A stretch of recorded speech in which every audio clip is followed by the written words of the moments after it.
It's time for Side Scrollers with me, Stuttering Craig. You decide when you lose, not other people. And Blabs. I like pickles. And co-hosted by our friends from around the internet.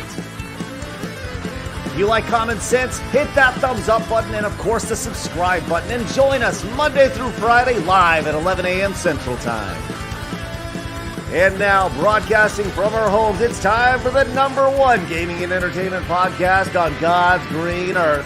It's time for Side Scrollers. 5, 4, 3, 2, 1. Oh, welcome on out to Side Scrollers on YouTube.com and Rumble.com and SideScrollers.locals.com. What is going on, everybody? Hi! Stuttering Craig. Happy Monday, Tuesday, Wednesday to you. Yes, I did have to look at the calendar. These days are blending together. My, oh my. We have a good one today. Look, we got a lot going on. Lots to share. And unfortunately, we will not be joined by Blabs today, unfortunately, as I'm going to bring the music down. Sad, sad days as tragedy has hit the Side Scrollers family. And unfortunately, once again, Blabs will not be joining us because last night she lost a member of her family.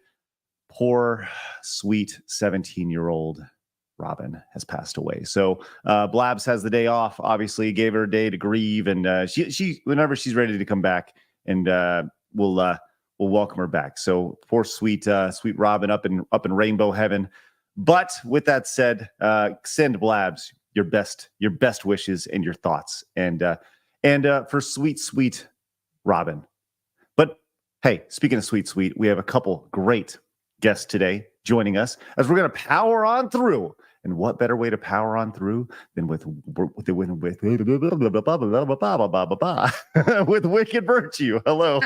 Hi, happy Monday, guys. Wednesday. Okay, sorry, I had to. I'm doing great. Thank you guys for having me on. And for Blabs, in memory of Robin, I'm using a nice mug. Blabs loves my mugs. If you know, you know. That sounded terrible. She loves them though. So we love you, Blabs. If you listen, everybody loves the old puppy dog, and whenever the puppy dog goes, it's a tough one for sure. First timer on the show. I'm curious. Does John F. Trent have a puppy dog?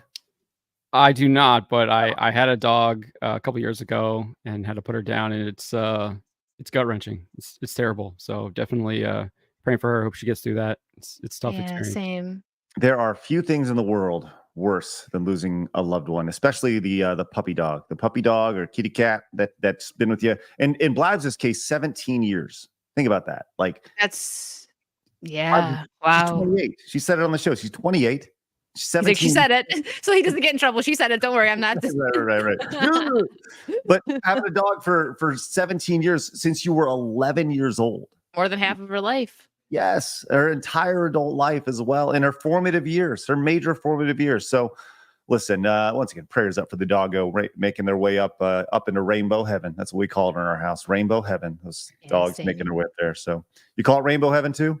Yep, okay. Or the rainbow bridge, rainbow heaven. You know, that's right. Kind of the same. Well, Wicked, we are obviously you've been on the show several times, but for those who don't know, give everybody a quick rundown of who you are and what makes you so great. Hi, I'm Wicked Virtue, guys. I play video games. I do podcasts. You kind of see me a little bit everywhere on my channel, on Kick. And also I do a History of Pirates podcast with Drunk 3PO and a few other people, which is a lot of fun because we take a break from the pop culture world and just talk about pirates. That's every other Monday on History of Pirates. So check it out.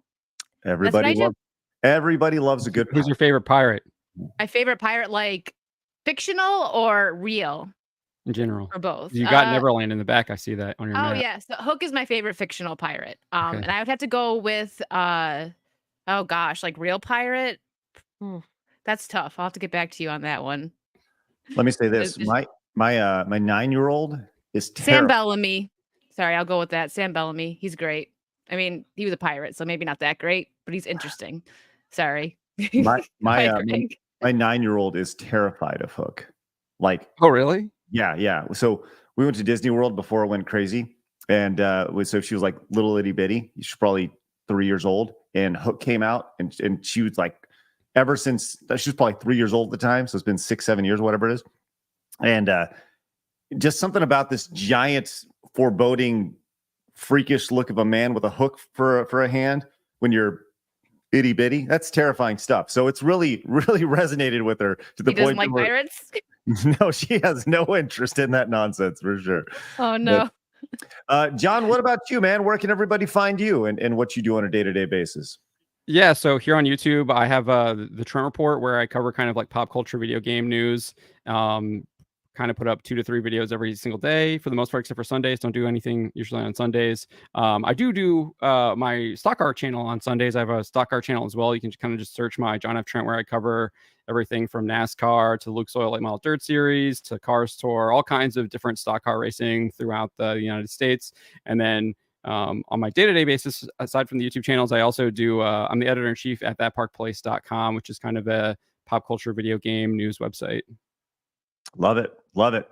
As it's funny. I actually made a phone call yesterday. I'll get to that in a minute. But before we talk about the phone call that I made and how it relates to, that Park Place and various things like that, do me a favor. Head over to the Trent Report and scroll your mouse over there. Hit the subscribe button and hit that little thing. We've already done that for you, Wicked Virtue. So everybody needs to do that as well. But links will be in the description down below, which will be great. Yeah, I made a phone call yesterday do you remember, God, it was probably 6-8 months ago when it was like the Great American Theme Park was announced or something. I think it's called that. It's something like that up in Oklahoma. Did you see when that was announced a couple six months or so ago? Do you guys recall that? No, actually. No. John, do you remember that? Yeah, vaguely a little bit. I think I saw something of it. It was announced, and it was gonna be built in the middle of essentially the middle of Oklahoma, and it was supposed to be like a kind of like what America used to be and what America could be theme park, and they're going to invest like $2 billion in it. Anyways, I called him yesterday because I kind of kept that website open on my phone, and I was like, I need to reach out to those folks. I called them yesterday, and I'm waiting to hear back because I would love to hear what has been going on. Over the last 6 months since they announced it, because I remember seeing a lot of like, oh, that's interesting, kind of an odd placement. But then again, like Orlando was really odd placement for Disney World back in the day. So True. Land's cheap, probably. Yeah, exactly. Well, I would like to remind everybody we are live over at rumble.com/sidescrollers. Do us a favor, hit the follow button over there. Join the over 7,000 freedom-loving, common sense video game lovers over there at Rumble. Great place to be. You also could have found out that Wicked and John were going to be on the show if you followed us over at x.com/sidescrollers. And we also have an Instagram account, don't we, Blabs? Yes, we do. And I will make sure that I kick you in the face if you don't follow us. Thanks, Blabs. Appreciate that. Follow us over on Instagram. We also have a Kick account at kick.com/sidescrollers. And we can find us over on Apple Podcast as well if you want to listen to the show instead of watching our stupid faces. But today is actually a very special day, guys. I don't know if you understand this, but I am watching through Lord of the Rings for the first time. And I know that a lot of people are like, how can you call yourself a nerd or what? I've only seen the first one a long time ago. So I'm right there with you. I'm sorry. People, I get that too. They're like, how dare you? And I'm like, I'm sorry. I saw the first one though. It was very more long. like you're missing out. I know. I'll watch it. It's on the list. Well, I am completing the list today, as today is the final Lord of the Rings. I'm watching Return of the King today. Extended editions or just the theatrical? Yeah, okay. Theatrical first, and I think I'm going to go see all three of them when they return to theaters coming up in June. So I don't know if you guys saw the news or not, but they're releasing the extended cuts. So anyways, you can find that pretty much right after the stream today. I'm going to go over and you can find me over at sidescrollers.locals.com. And that is where I'll be watching Return of the King today, exclusively over there. It is free to become a member over there. Everybody can watch it. If you want to support over there, you absolutely can. If you want to support, use promo code LOTR for Lord of the Rings to get a free month. But it's just a great place to support if you want. If you don't want to support, cool, still free. But at least you get notified whenever we go live over there. But if you are watching us over on YouTube, do us a favor, hit the subscribe button and join us, the 79,600 subscribers, as we continue to grow. Let's do our best to get to 800 likes today and our 25 membership goal every single day. We do have a new merch item up for grabs over there, the Blabs bucket hat, which will be actually be adding another merch item as well. I don't have a graphic for that, but anyways, if you want to go pick that up, you can go pick it up. It's only available this month over on the store. So yeah, that's kind of where we're at right now, and we're off to a great start. As Noxide came in, says that the stuff with Nintendo of America is changing in Thousand Year Door are odd at best. All they had to do was transfer the same script from 2004, and everyone would be happy. An easy win. Oh yes, Noxide. As I can tell from your avatar, you are passionate about the Nintendo stuff. We'll be getting into the Thousand Year Door stuff very, very shortly. Cody says, anyone imagine gaming would get this political? No, never. And like that, when I started this show, the idea was we were going to stay as far away from this nonsense as possible. And it's just right there in your face. You cannot avoid it. It's right there, and it's insane. I don't know. I mean, I think maybe I long for a simpler time where you didn't have to worry about people's political stances in the video game space and how it just... That's that Hobbit rubbing off on you, right? The Hobbits. Simpler time. Simpler times, yes. I need to go back to the Shire and be there. Clemson came in, says Wicked greater than Mazza. Thank you so much, Wicked. Appreciate that. Thank you so much, Clemson. Appreciate that. That is spectacular and also true. And Cody says, Wicked, ever read Cinnabook comic Long John Silver? No, but I really like that character, so I would love to read it. Thanks for the recommendation. I'll check it out. Okay, nice. And Dude came in with the $1. Says if you want to know about Nintendo localization / censorship BS, ask Melee K about modern Fire Emblem. Oh, that'd be a great conversation to have. I love having K on. It's great. By the way, there's an ongoing. Speaking of Lord of the Rings, this is an ongoing topic. Apparently, people are saying I gave Lord of the Rings, like the Two Towers, a 6 out of 10. And I think, and I may have, I don't know, I may have said that like just off the cuff. John, did you like the Two Towers? Yes, I like all three films. Yeah. My thought was, and it's very simple, and I'm going to lay it out there. I thought the first 2/3 of the movie were like a slow burn, a slow build, and the final half was like, or the final third was like spectacular, right? So the final third was like a 10 out of 10, and the slow burn up to it was like a 6 or like a 7 out of 10. It was just kind of like a lot of steps to get to the point where the final payoff is there. And so people are like, oh, you gave it a 6 out of 10. Whatever, that's fine. But I fully anticipate this final movie to be spectacular, as that'll be like the grand payoff in the whole thing. So I don't know. Apparently I'm getting a lot of guff about that. And if I'm probably getting torn apart. What's your favorite scene so far? What's that? What's your favorite scene so far? Well, honestly, I think my favorite scene so far has been definitely the castle fight at the end of the Two Towers. I mean, it's a spectacular scene. My favorite scene of the whole thing is watching those freaking ladders go up on top of the castle. I mean, that is just so freaking cool. I love that. I thought that was really, really great. And it's just like, it's a tiny little scene, but yeah, obviously the castle fight was spectacular. And followed by, I would say, the end of, I'm calling it disc 1, the end of disc 1 of Two Towers of Fellowship, where they're just putting together the Fellowship, and they're like, you will be called the Fellowship, yes. And it's like, it was very, it's like, that's exactly what it should be called. So it was, I do definitely, I enjoyed it. Gear came in with 5 gifted memberships. Let's go, nice. Gear. Hey, if you guys got a gifted membership, make sure you guys say thank you and consider paying it forward. Thank you, Gear. Greatly appreciate that. And the Worthy One came in with the $20 super chat. Says, hey, Wicked, one day you got to try Kaizoku Sentai Go. How do I say that? What am I saying? Go Kiger? I don't know. I don't know either. So I like for Greg. I'm terrible at reading names. It's the Japanese Power Rangers. but they're space pirates, and their ship is a flying pirate ship. I know it sounds weird. It's so worth it. All right, there It you sounds go. interesting. It reminds me a little bit of Treasure Planet, the Disney one. That's an underrated pirate movie. I love Treasure Planet, and their ships fly in that, so I will check it out. Thank That's you. what was it? What did you just mention? What was it called? Treasure Planet?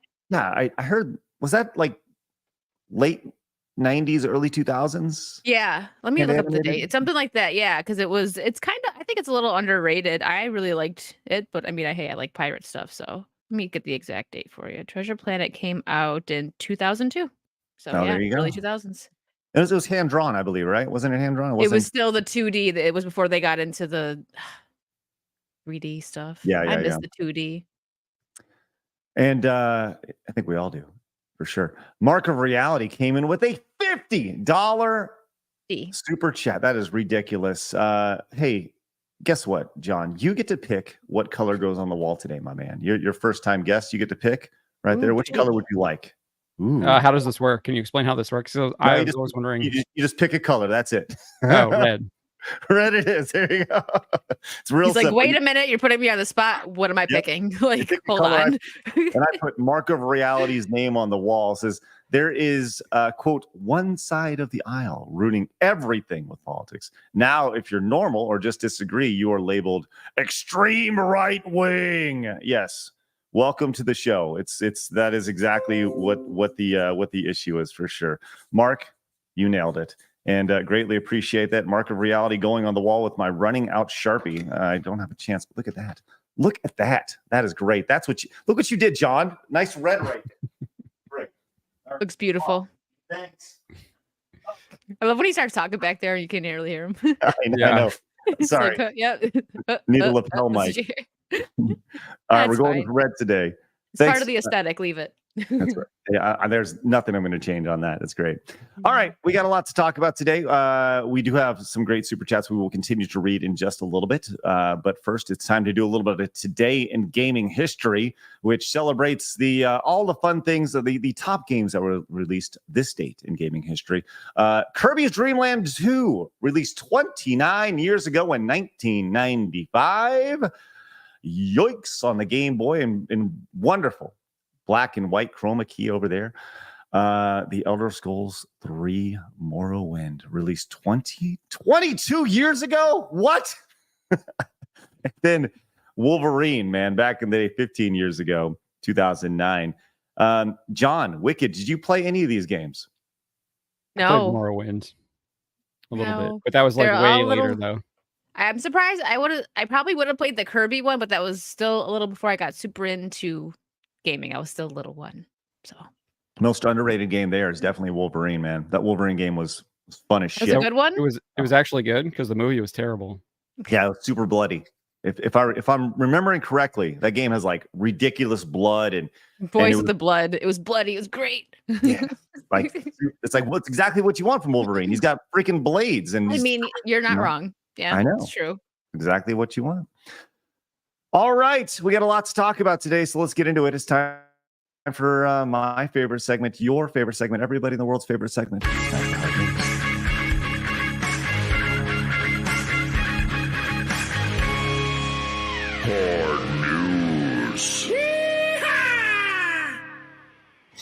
All right, let's get into it today. We got a lot to talk about, and we're starting off with one of the big three, Xbox, announcing an Xbox Games Showcase coming up Sunday, June 9th at 10 a.m. Pacific time. That is noon Central time. It appears, John, that we are trying to replace E3 with multiple shows happening on June 9th. I know the IGN is having a show June 9th, 10th, and 11th. And I'm assuming that this is they're trying to take that E3 window of early June and kind of do something with it. I don't know. What's your thoughts on that, John?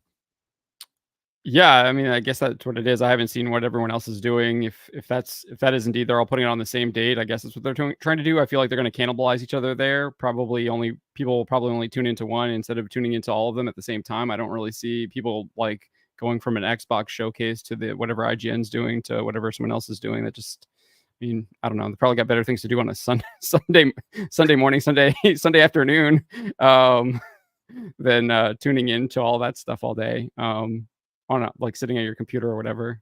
But Do you? I mean, I'm sure allows like the journalists to have something to write about on a Sunday, I guess. I guess, the idea of having a Super Bowl every year, that was the big thing with E3 was you had gaming Super Bowl. Everybody, all the eyes were at this point. And I think now that is probably, for lack of an alternative, I'm guessing it'd be like the Game Awards at this point. The Game Awards are where all the new exclusives are announced. But the timing of the Game Awards doesn't really make a whole lot of sense for exclusives, because when you have something in the summer, it allows you the opportunity to build excitement for the holiday season. Whereas if you announce something in December, then you got to wait an entire year for something to be released. Wicked, your thoughts on the idea of trying to like replace E3 with this is an article from IGN talking about the Xbox Game Showcase, and everything that's happened along here, along with the IGN's show as well, which once again, it's happening at the same time. Do you think it's necessary to have these type of things? No, not really. I don't think am I echoing? Yeah. Nope, you sound great. It's good. Okay, I thought I heard something. Like I hear myself in my headphones. Hold on. So I don't think it's a good idea, because they're just like John said, who's gonna sit there and watch all? I mean, of course, some people will, but I think the majority of people will either choose one or just completely check out and wait for the news to come out after. Kind of like I do. I'll read like an article that has everything that came out instead of watching the actual showcase. I don't think it's gonna. People aren't hyped for games anymore like they used to be. So, unfortunately, like I know some people are, but I think the majority are just tired of like the politics that are getting put into games and everything. We want to be entertained. Same thing that happened with the TV and movies that's going on. Now they're putting it into games. Like, can we get entertained, please? Like, not putting all this, social and political stuff into it. So yeah, I don't think it's a good idea. Short answer. I don't think it's gonna work. Well, we also see these. Go ahead, John. We also see these kind of showcases throughout the year from PlayStation and Nintendo too. Like they do them like quarterly, I feel like. So it's not like there's any kind of like, oh, this is happening now, so you have to tune in. There's none of that like fear of missing out or anything like you're kind of talking about there. You'll just go back and look at it when it's over and scroll through an article and see if there's anything actually. Think about like E3. People were so hyped for the Skull and Bones game to come out, and it took how long? Like 6 years, and then it was so lackluster. People just aren't even buying it. Things like that, it puts people off to these things. Like, why would you pay to go see something that you might not even care about? Most likely you're not going to care about anything. I went to PAX East, which I know that's not a gaming thing like this. It was a lot of fun to like meet with the developers and stuff, but this was like 6 years ago. I don't think I would go now, because it's just, there's no excitement. Not for me. Well, maybe that's what IGN is trying to do here with IGN Live. This was announced a little bit ago, and they're trying to build a little bit of excitement around here because, their whole thing is where gaming and entertainment fans around the world celebrate together. You can see you can buy tickets to this thing. And I'm curious what ticket sales have looked like. This is a few days before the Xbox presentation that's going to be taking place on that Sunday. This is a Friday, Saturday, Sunday thing, June 7th through 9th. In downtown LA, still the belly of the beast.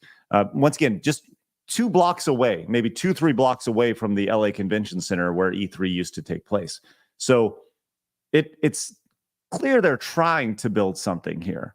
But they're promising exclusive reveals and new trailers and gameplay, exclusive panels. I thought about actually going out to this thing.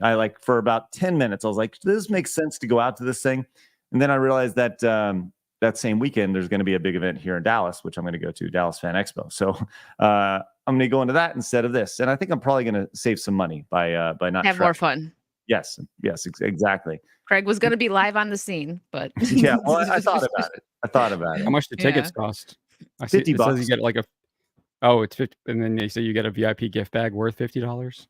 Yeah, right. So they each swag bag. they have a general admission. They have a 3-day VIP pass for $60, which is a $50 gift bag with unlimited and priority access on all 3 days of IGN Live between 10 and 6 p.m. reserve screening room seating, more perks to be announced. IGN Plus member. Oh yeah, so you get, if you're an IGN Plus member, you get $10 off your ticket. So, chat, is anybody interested in this? Like, are you guys, this IGN Live thing? Is this the idea of restoring the magic of E3, or is this kind of come and gone? Because I think these industry events, Wicked, you mentioned the community event of like PAX. There's two very different things. I think PAX is a community event, and E3 was an industry event. And I think industry events are void. They're no longer necessary, because the whole idea behind the industry event was you needed a vessel to relay your messaging to media and whoever else, right?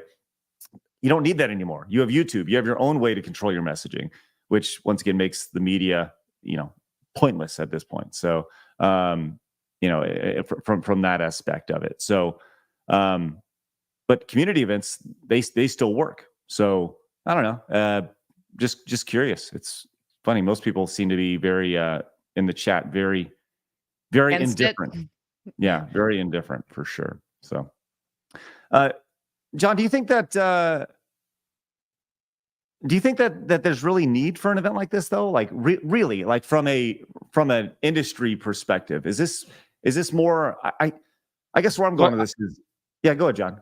I talked with Mark Kern about this over on Andrew Chapados's channel last week, I think, and he basically he was talking about BlizzCon being canceled because these events are like really costly to put on, and they don't actually have anything to promote, and so they're usually like a loss leader. So you put on the big event in order to hype your game that's coming out. And I think what you kind of we talked about here is like, what games are there coming out that you really want to get hyped about? What games are they trying to sell? I mean, we look at what's coming out now, like the biggest sellers are things that have been around for decades now. You're looking at GTA 5, you're looking at Call of Duty, you're looking at whatever 2K is doing with their sports games that they release every single year. Those seem to be the biggest perennial sellers. And it's like, well, we know what we're kind of getting, where the gameplay hasn't really changed for the most part in years, and they've just kind of updated rosters and made some like kind of little tweaks here and there to improve things. But so it's hard to put on this like big expense if you don't really have anything that you're going to maybe recover it from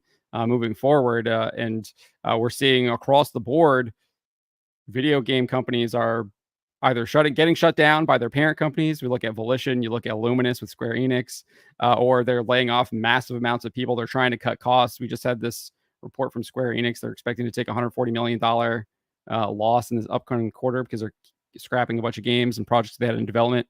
So right now it's a huge risk, and you're probably not going to get any return on it. And that looks like where these video game companies are really having to focus now, is actually getting return on investment. What, an ROI? Are you serious? That's like you have to actually make money in the video games? What are you talking about? That's crazy.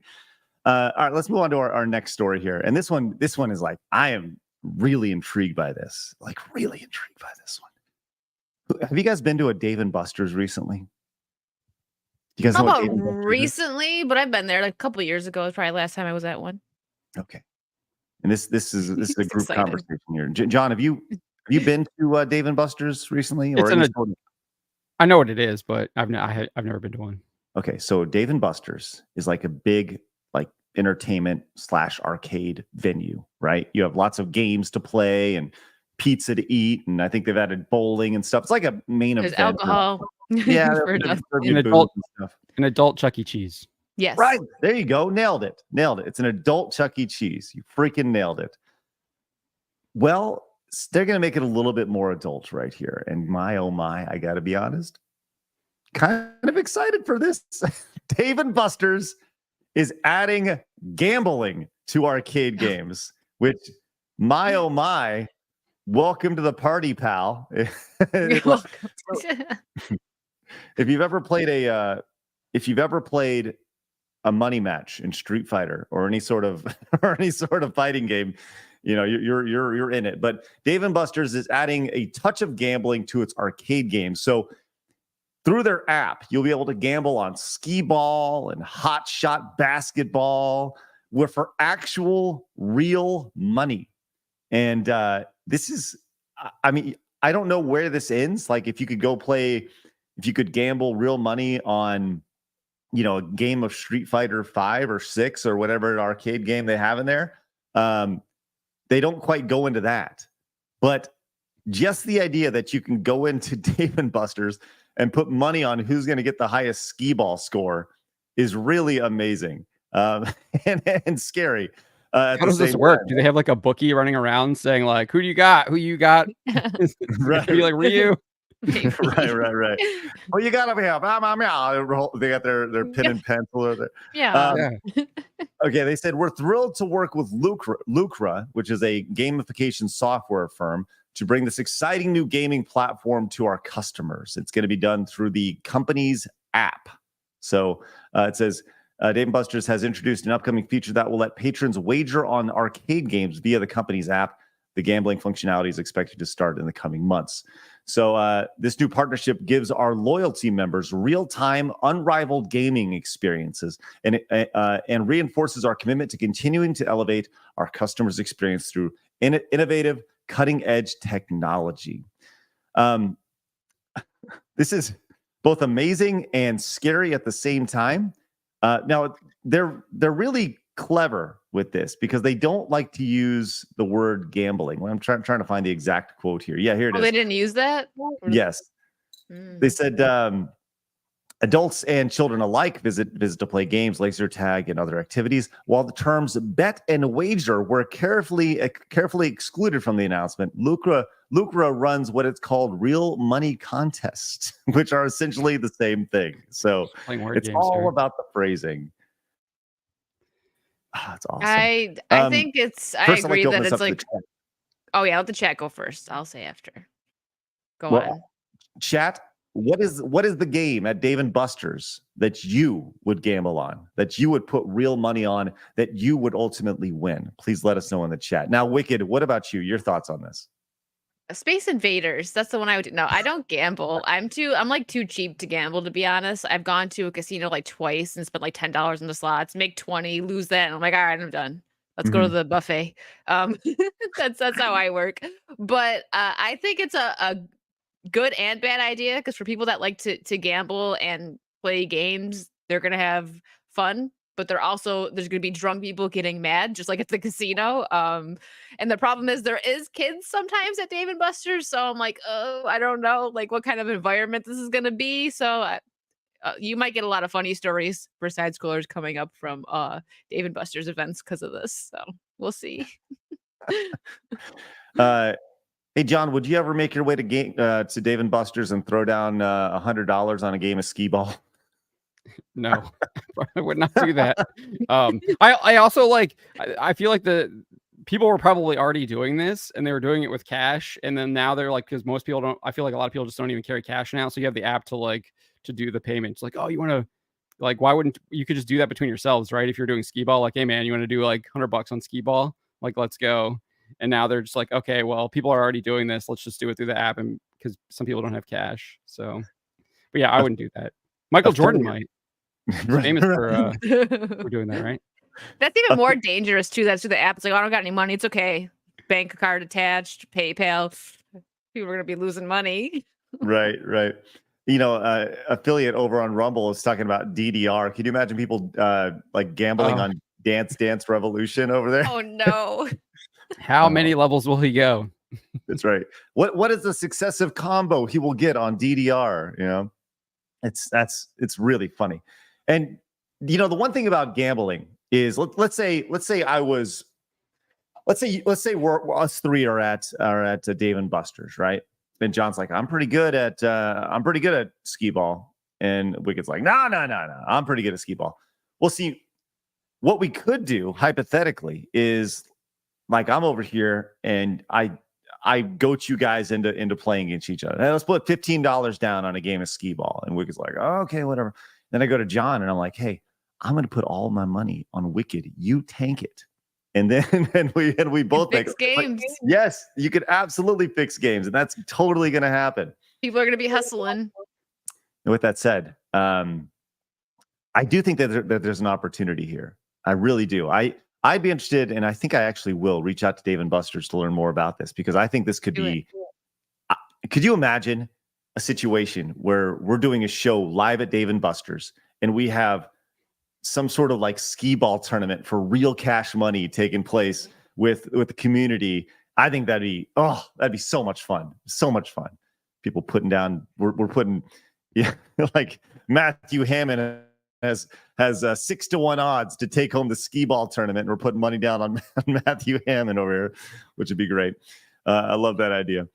All right, well, let's move on. But before I do, holy crap, Lord J came in. This is why I asked you, John, about what color. We got to put Lord J on the wall with the $50 super chat. Says, 50.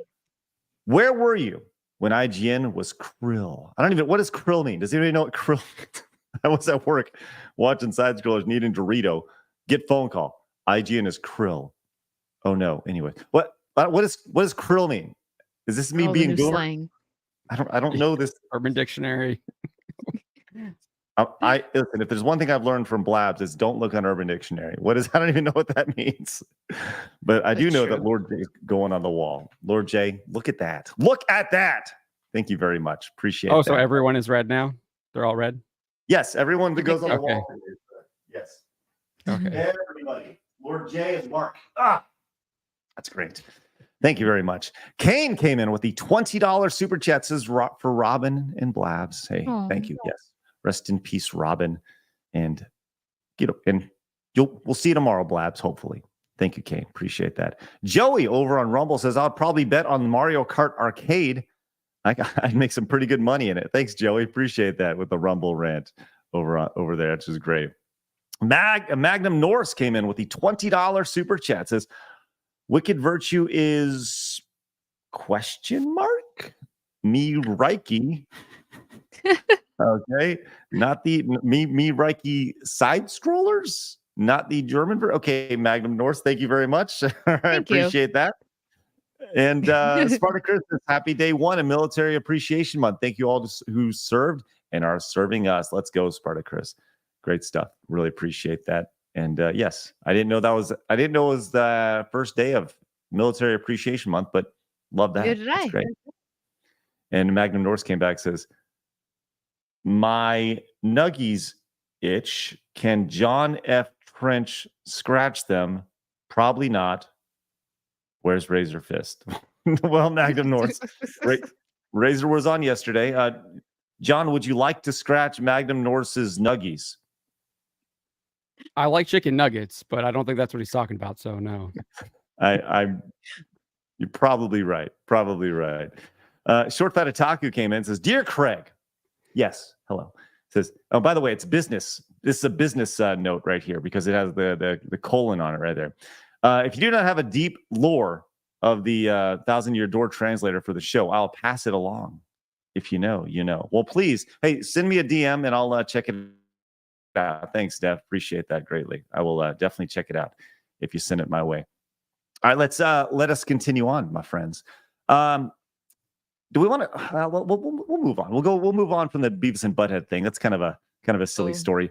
Speaking of silly, all right, we're going to get into the 1,000-Year Door stuff here in just a second. But this was just an absolutely fascinating conversation and fascinating to watch happen yesterday. So we've had Nick Calandra on the show, and Nick is the the co-founder and editor-in-chief of Second Wind. And Second Wind is pretty much all the former escapist folks who work there and then got fired. And they then spun off and started a Patreon and generated like $70,000 a month from their Patreon. They had a great story. Hey, we got fired, support us. And people flocked to support them, right? Awesome. They've done really good. They also brought, what's his name? Yahtzee? Is that his name? Yahtzee? With them. And he's obviously a very big pull for them as well. So they've seen a lot of success in the 6 months or so since they got fired, however long it's been. But not without its share of controversy. We've been keeping track of Grummz, obviously on his side. Grummz has been very active in his passion about the side of ending wokeness in video games. The Stellar Blade stuff has been very big. He has the petition going, which I believe it's approaching 60,000 signatures at this point. to kind of push back on the censorship of Stellar Blade. And from one side you see people talking about, it's the censorship, it's just some cloth, whatever. But those who actually are in it, they realize that it's more about the censorship of it, and as opposed to what the censorship is. But that's beyond the point. In this case, Nick of Second Wind has really been going after Grummz, in that he feels that Grummz is a scammer, and he's a grifter, and that he's not relevant, and he's really kind of gone after it over the last month and really dug his heels in on this. And that is what led us to yesterday. Some more background on the story is Nick has really gone after a Gigabear, who was a top donator or top supporter of Ember, the games that Grummz is developing out right now, to the point of Gigabear has backed it to the tune of $15,000. Okay, and Nick has really gone after Gigabear, looking to get some dirt on Grummz. So you can see the three parties associated here. Hopefully, me talking about all this is not too confusing. So we have Nick over here, the journalist. We have Gigabear, the guy in the middle, and then we have Grummz over here, the game developer, right? And Nick has been going after Grummz, and Gigabear is the one in the middle, right? So with that said, that leads us to where we're at right here. So Gigabear reached out, and I'll just pull this up and let this explain it here. It says, for weeks, Nick Calandra of Second Wind has been publishing an endless stream of smears and baseless claims against Grummz and myself. I sought to demonstrate how desperate this man is to publish anything he can use on that end, no matter how flimsy or lacking corroboration or veracity. So I sent him an anonymous email with a story too good to be true. I then posted a tiny fraction of the supposed quote-unquote conversation to my Twitter, knowing that where attacking Grummz is concerned, he would immediately run the story before he had verified it. And he did just that. Rustin Tail, who is the person that he created here, does not exist. It does not exist. In fact, Rustin Tail is an anagram for journalist, which is what they call journalist, right? The project I supposedly backed does not exist. The conversation is a complete fabrication made in page source between two of my own Discord accounts, and he fell for it, hook, line, and sinker. Now, I want to pull up Gigabear's tweet so you can actually see it. But what happened after this is Nick then went out and posted this. He says, well, I have official confirmation now that Mark Kern coercing Gigabear as top backer into speaking positively on his project from Gigabear himself. I received an anonymous tip that confirms what I suspected in my reporting. The tweet from Gigabear confirms that conversation happened. Okay, so there's a lot here. Did I confuse everybody too much in all this? I think I got it, but I've also looked into this a little bit too. So Wicked, is there too much here? I got a little bit of it, but we can let John go first. Okay. Because he has more to say on it than me, because I'm not keeping up with this. I know a bit about what's going on with Grummz. I play Stellar Blade, actually, and I actually have the uncensored version because I disconnected my PS5 from the internet, so it didn't give that update when I got the physical disc. But yeah, so I know a little of that, but not of everything else that's going on besides what you just told me. So we'll let John take it. Well, before we get to John, I think it's important to preface this is a fake Discord conversation, okay? And there's two parties here. In real life, this is one person having a conversation with themselves. But the whole idea of this was to make it look like Gigabear, once again, who is a top backer of Grummz's game, is going to back this other project that Rustin Nail over here is producing. And he fabricates this here, and then he pushes it out to Nick, and Nick runs with it, saying, hey, I have confirmation now that Mark Kerno is coercing Gigabear and all this stuff. So with that said, Nick has egg on his face, and to his credit, he actually has not deleted anything and says, well, fair enough. He seems to have got me on this. I'll happily retract. The constant manipulation and lying is hard to verify, and he faked an identity to get me. I gave him the benefit of the doubt, hoping to help get his money back, and he used that. So, okay, there's a lot going on here. John, I would love to hear your thoughts on this story here, and kind of it feels on the surface like Nick really wanted to get Grummz at any means necessary, and then ran with something without being able to truly verify the origin of it. But you, John, as a journalist, I would love to hear your thoughts on this. Yeah, I mean, I think you kind of accurately described it. It looks like he has some kind of personal animus against Mark Kern and Grummz. It's probably politically or ideologically motivated. At least that's basically from kind of what I've seen. Like, I haven't gone really into this a lot, but just from looking at this and what you kind of gone over here, that does indeed what it looks like. And this GigaBear guy, I guess, is a backer. And that's kind of what I find weird. Calandra is saying he's trying to get money back from GigaBear for GigaBear. But GigaBear is the guy who's like exposing him. So I'm not sure if I agree with Calandra's kind of explanation as to why he's doing it. That doesn't really add up to me. And I think he might be lying about that. But yeah, I think that he got played. He didn't do his due diligence. He admits that, and he's got a bunch of egg on his face. But in this day and age, I doubt that will really affect him moving forward. People will probably still continue to trust him and give him a second chance, especially on the ideological side he's on. Really, I mean, it's kind of an internet joke now, I guess. He's probably doing like the trying to get his money back to sweeten it a little bit, make himself look a little better. Like, okay, yeah, I messed up, but I'm gonna do this now. So let's pay attention to the good thing I'm doing, even though I messed up and I got caught. That's what I would say. This is Grummz is a big figure in the Gamergate discussion. I don't find it unreasonable for a journalist to look into him. I don't either. I think you should be able to look into anybody, 100%. Mm-hmm. But I think at a certain point, if you truly are a journalist, as you claim, right? I've never claimed to be a journalist. I don't want to be a journalist. I'm just a guy who, I'm a commentator. I talk about these things on a day-to-day basis. With that said, I do have a background in journalism, and I knew the proper steps that should be taken. It just appears on the surface that personal animosity got in the way of the story here. And like, John, you probably know this, the number one rule of journalism is for the journalist not to be the story. And at this point, Nick is the story.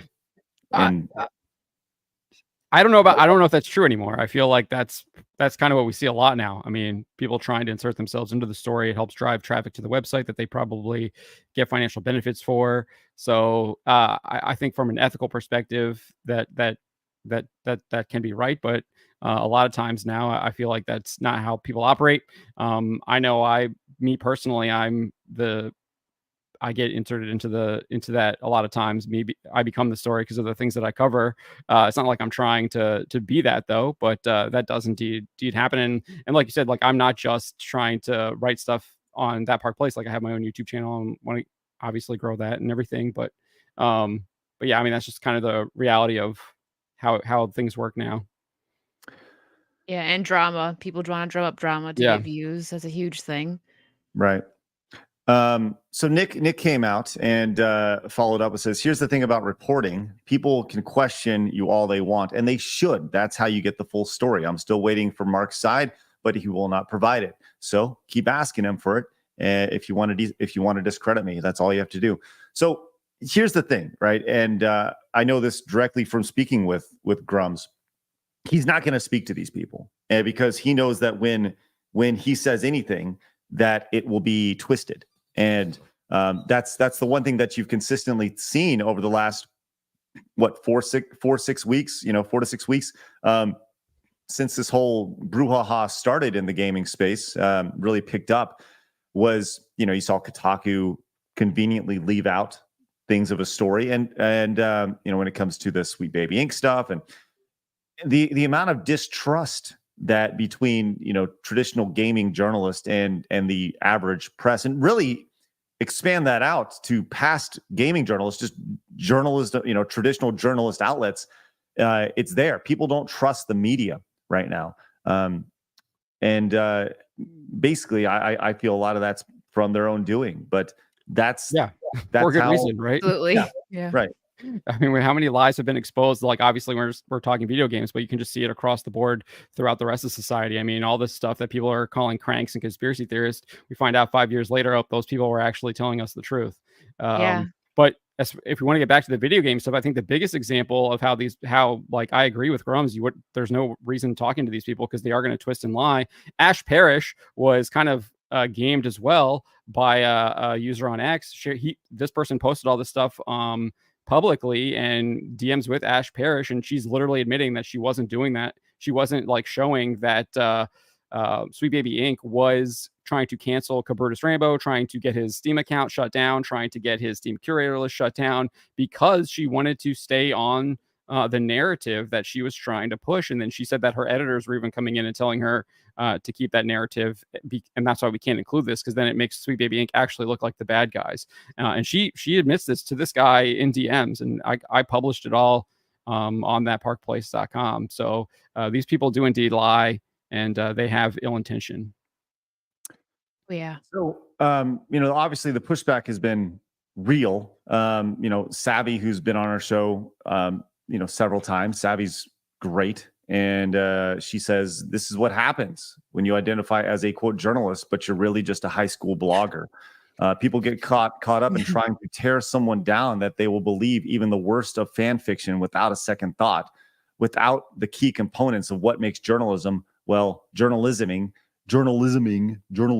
asking questions, following truth, fact, no matter where it leads, even if it disproves your initial thoughts. You discredited yourself, own it, and call yourself what you really are. You did zero checking before. So if you're going to be 4 times as careful as you I guess are before, you're zero before, that's still zero, bucko. The sad truth is this type of thing happens a lot, not just with the intent of proving you won't check anything, but people will just make whatever claim they want online, and an eager buffoon will run with it in hopes of getting that spicy clickbait.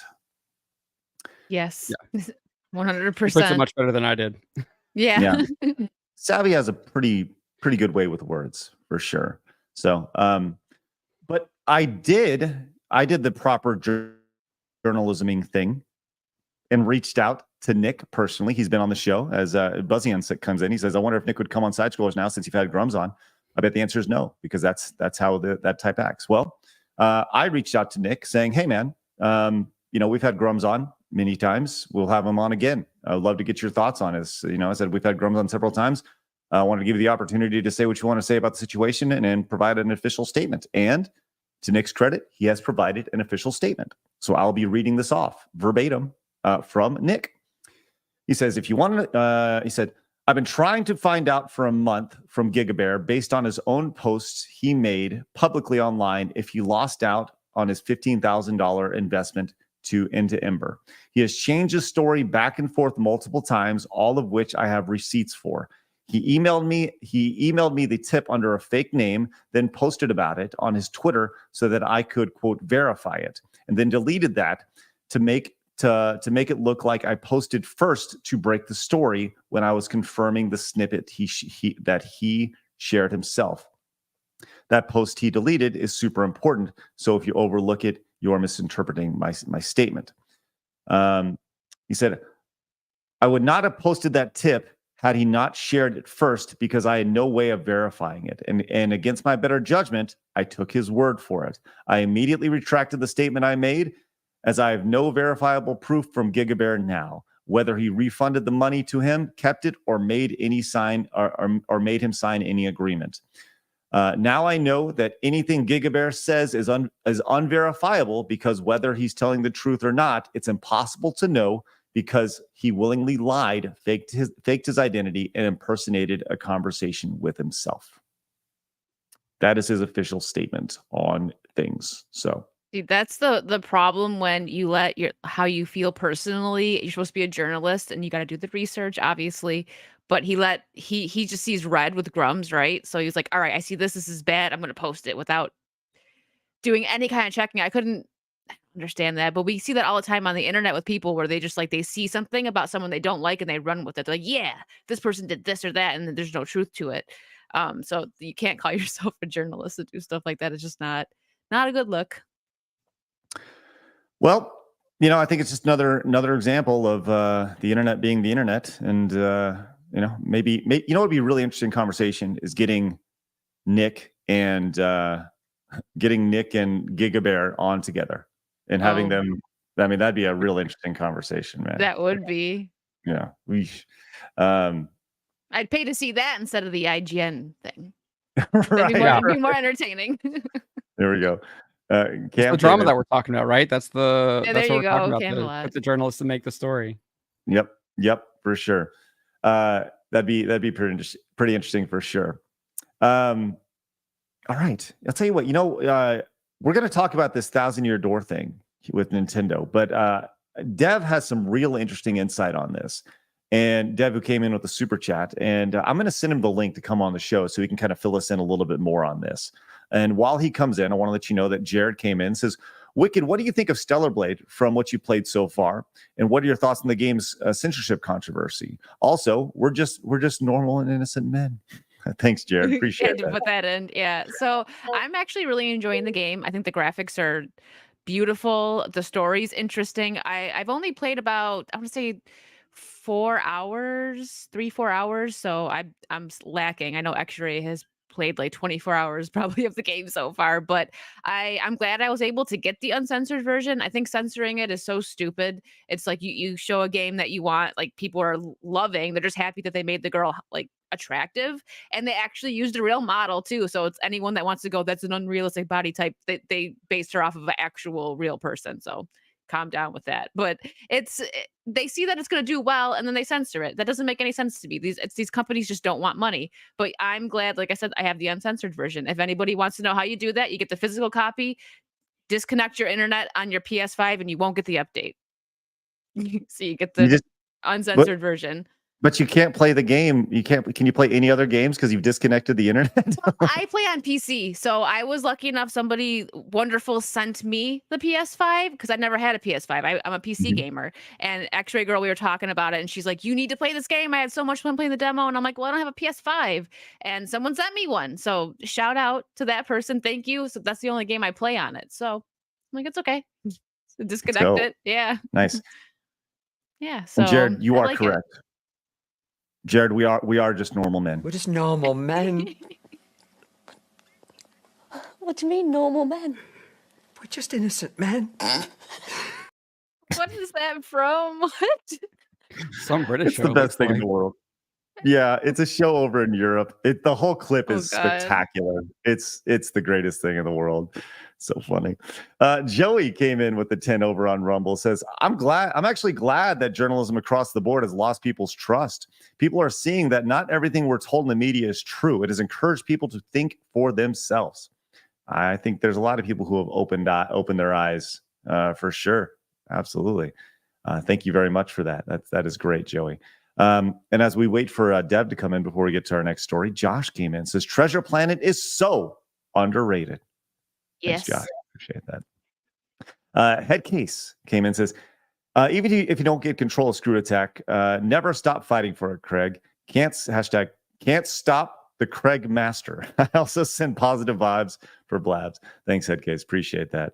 Well, appreciate that. We'll see what happens. I said the likelihood of me reacquiring Screw Attack is very, very minimal at this point. I would say probably less than 2%. So Kyle came in and says, Happy May 1st.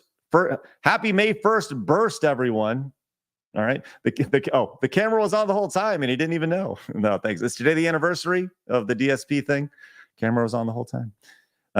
SBZ says, Craig finally fired Blabs. Oh, well, she'll be missed. No, I did not fire Blabs. Blabs just taking a day to grieve over her lost puppy dog who is up in rainbow heaven now. Blabs the Tower Tart says, why no show up on Tuesday Night Main Event last night, Craig? Too many of a certain type of people. Me like the upgraded Blabs. I like pickles, violence, and tentacles. Yay. Blabs the Tower Tart. I was not on Tuesday night's main event because I had a personal family thing going on last night. Sorry, Blabs the Tower Tart. Next week, Matthew says, Why did Nintendo of Japan not just save money and take the localization they already had from Nintendo of America for Paper Mario? Matthew, these are great questions that I don't know. We're going to get into that in just a minute. Once again, Dev, Short Fat Otaku, is going to be joining us to talk about this story here. Josh says gambling on laser tag could be fun. Oh, imagine that. Be awesome. Demio says gambling and arcade. So basically, pachinko. There you go. Thanks, Demio. Thanks for your 4 months of support. Mr. Big says, can anyone see can already see the fighting game community placing bets on fighting games? 1,000%. Do they do that in esports? I mean, it happens on the side all the time. On the side? Okay. Yeah, nonstop. You know, $100 a game, $5 a game, $10 a game, whatever. Epsilon says, is John DSP's twin brother? He looks just like him. You look like, do you know who Darkside Phil is, John? No, but I get like Ryan Kinnell. I get DSP now, I guess. So well, I get a lot of people. I see the Ryan Kinnell. I see that. I know. I was now that you say that, I see it. Now that we can't not see it. Congratulations.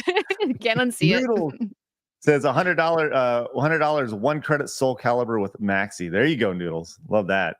It's great. Going hard on it. Blabs, the Tower Tart, came back, says, hail saucy scrollers. Sigrun came in, says, considering the other game Shift Up made is blatantly sexualized and uncensored on Google Play, and I think possible Apple Store, I'm inclined to believe that Sony is trying to sabotage Shift Up. Yeah, wasn't it? Didn't it come out that it was Sony? That it was them that made them do it? I'm not 100% sure. I'm not a journalist, guy, so don't take my word for it. No, I think that's I don't the know, theory. That's what I heard. Because the theory that theory, because obviously you have the physical copy that has it uncensored. So and then you have the developers coming out and saying like, oh, this patch was actually our real version, but the physical copy kind of shows that might not be the case. And then they patched it and they changed it. So it looks like it is kind of some Sony interference based on that evidence. I wouldn't not believe it. I believe that. And Big Blue Mina Miku came in with the 100 European monies. Good God. Ridiculous. Said, so sorry to hear about Blabs' loss. Having experienced the same thing, I know how heartbreaking it is. So here's a donation for Craig to sing Best Friends by Queen in memory of Robin. Aw. Do you sing? Well, so for $100 super chat or direct donation, we do sing, John. So by the end of the show, I will be singing this Best Friend by Queen. I don't know. Oh, is this? Do you sing well? No, absolutely not. No, 1,000% no. Big Blue, thank you so much. That is spectacular. No, that's He almost lost his headphones on that one. Yeah, it's intense. Yes, I do not sing well at all. Varen came in with a $5 direct donation. Says gaming events are dog tier garbage. These corps talk a mad game, but never stand and deliver. Every AAA title is trash, and instead of learning, they rely on terms of service / fine print to avoid consequences for lying and scamming customers. God bless side scrollers and guests. Varen, thank you very much. Appreciate that. Joey came in with 10 over on Rumble. Says, I'm honestly not surprised that Nintendo has bent the knee to censorship since they have a bit of history doing so. Remember back in the 90s when Mortal Kombat released, it was heavily censored on the Super Nintendo. So that's interesting. And let's get into this story as we wait for Dev to join us. Once again, we see the rest of your super chats. We'll get to those in just a little bit. Thank you very much for all your support. But let's dig into this story. Like I said, Dev, Short Fat Otaku, will be joining us very, very shortly to talk about it. But let's go over to Bounding into Comics and check out this story. It says Nintendo censors scene of enemy Goombas catcalling female party member from Paper Mario: The 1,000-Year Door remake. What? Have either of you played Paper Mario: 1,000-Year Door? No, I haven't. No. Okay, this is considered an absolute classic, and the people who were going to people who are like, this is one of the when Nintendo started talking about remaking games, this was like one of the games. It was like, hey man, let's this is the game on the list that everybody wanted to check out. So here's the scene in question. This is the original scene. I think this guy's queued up. Let's start. And we'll watch this guy's let's play here. Just for a second to kind of give you a rundown of what exactly is said here. This guy's right at the point. It's at the very, very beginning of the game. Exploring. Hey, man, what's up? How do you got there with you? Who's talking?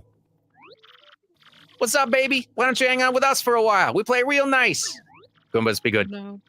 Man, what a fine-looking Goomba. What's a fine-looking Goomba doing with a tubby mustache man like that?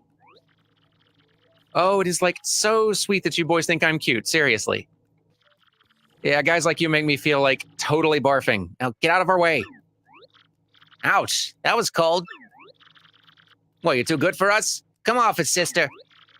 Nobody zigs us like that. Nobody. Let's get him. And then it goes into a fight scene. Okay, so they're like, "What's up, baby?" And she like puts them in their place, right?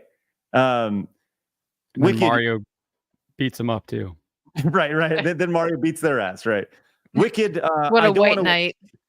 I'm just kidding. I don't want to assume your gender, Wicked, but you seem to be a female. Yes, I am. I was born that way. Anyways. Were you upset at all when you saw that? Did that make you upset when you and it saw felt like a mild walking by a construction site, really. It was pretty mild. Did you feel like that needed to be censored by any way, shape, or form? No, I thought it was hilarious. I'm mad that I want to play the game now, and I'm mad that they took that out. I want to see that part. Well, I thought it was funny. Here is the updated version of it. We have that ready to go. We don't have somebody to narrate it for us. And by the way, Dev will be joining us in just a second. We see you on the back end, buddy. Here is the updated version of this, and I will be narrating this in my best voice. Preview for the singing. Okay. Hey, what's up, man? There. Damn it, get out. Oh, here we go. It's in the way. I know. Damn it. Typical. You surface level snobs are stuck up. Oh, I get to see the sun. I like to breathe a little. Yeah, come over here, scruffy mustache man. We're going to teach you. Leave him alone. Can't two academics and a world-famous hero wander the sewers in peace? There we go. So you can kind of see what they did here. This offends me. The update offends me. I'm super offended by this. Then they get into a fight. That's what happens. So it becomes an academic thing, and it becomes a class thing instead of a man versus woman, thing. So that needed to be edited. That needed to be changed. I'm offended. I like the sun. I like to breathe air. That's not fair. Like, why would you come at me for that? No, that's lame. Like, I know I'm joking, but that's lame. The first one was funny. It actually made me laugh. That's just like what are kids going to be like? Oh, do they think kids are going to watch this and then go outside and be like, "What's up, baby?" when they walk by a girl? Like, come on.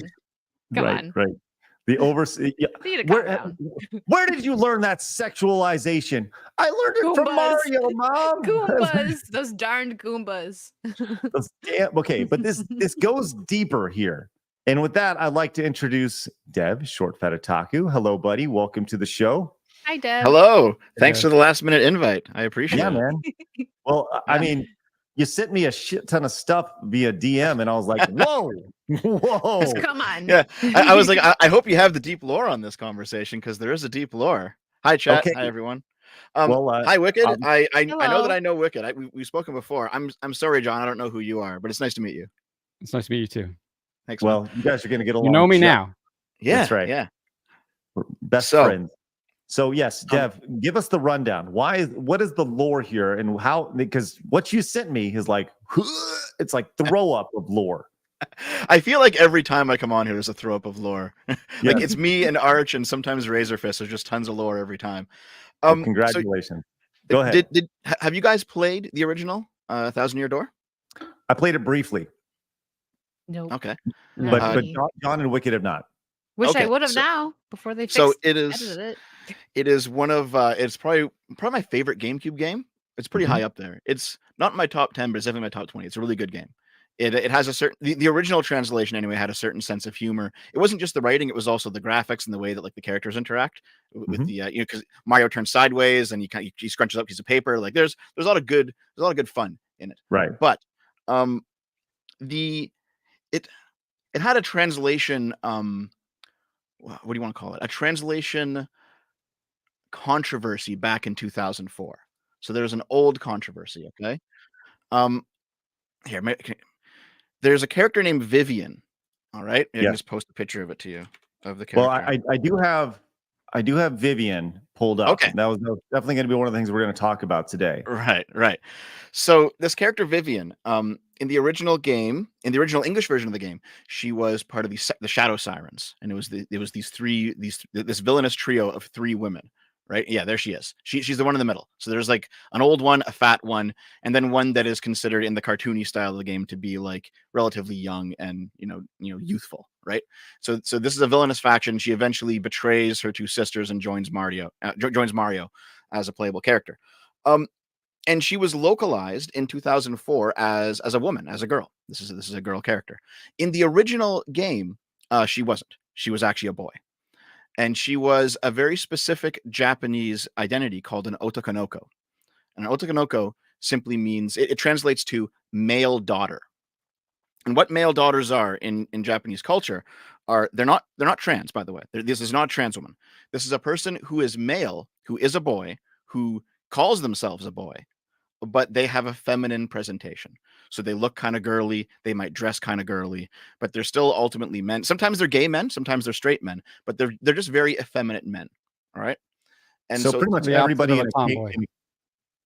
Right. Yeah, the opposite of tomboy. Yeah, we call them today a femboy. Yes. So pretty much everybody in a K-pop band.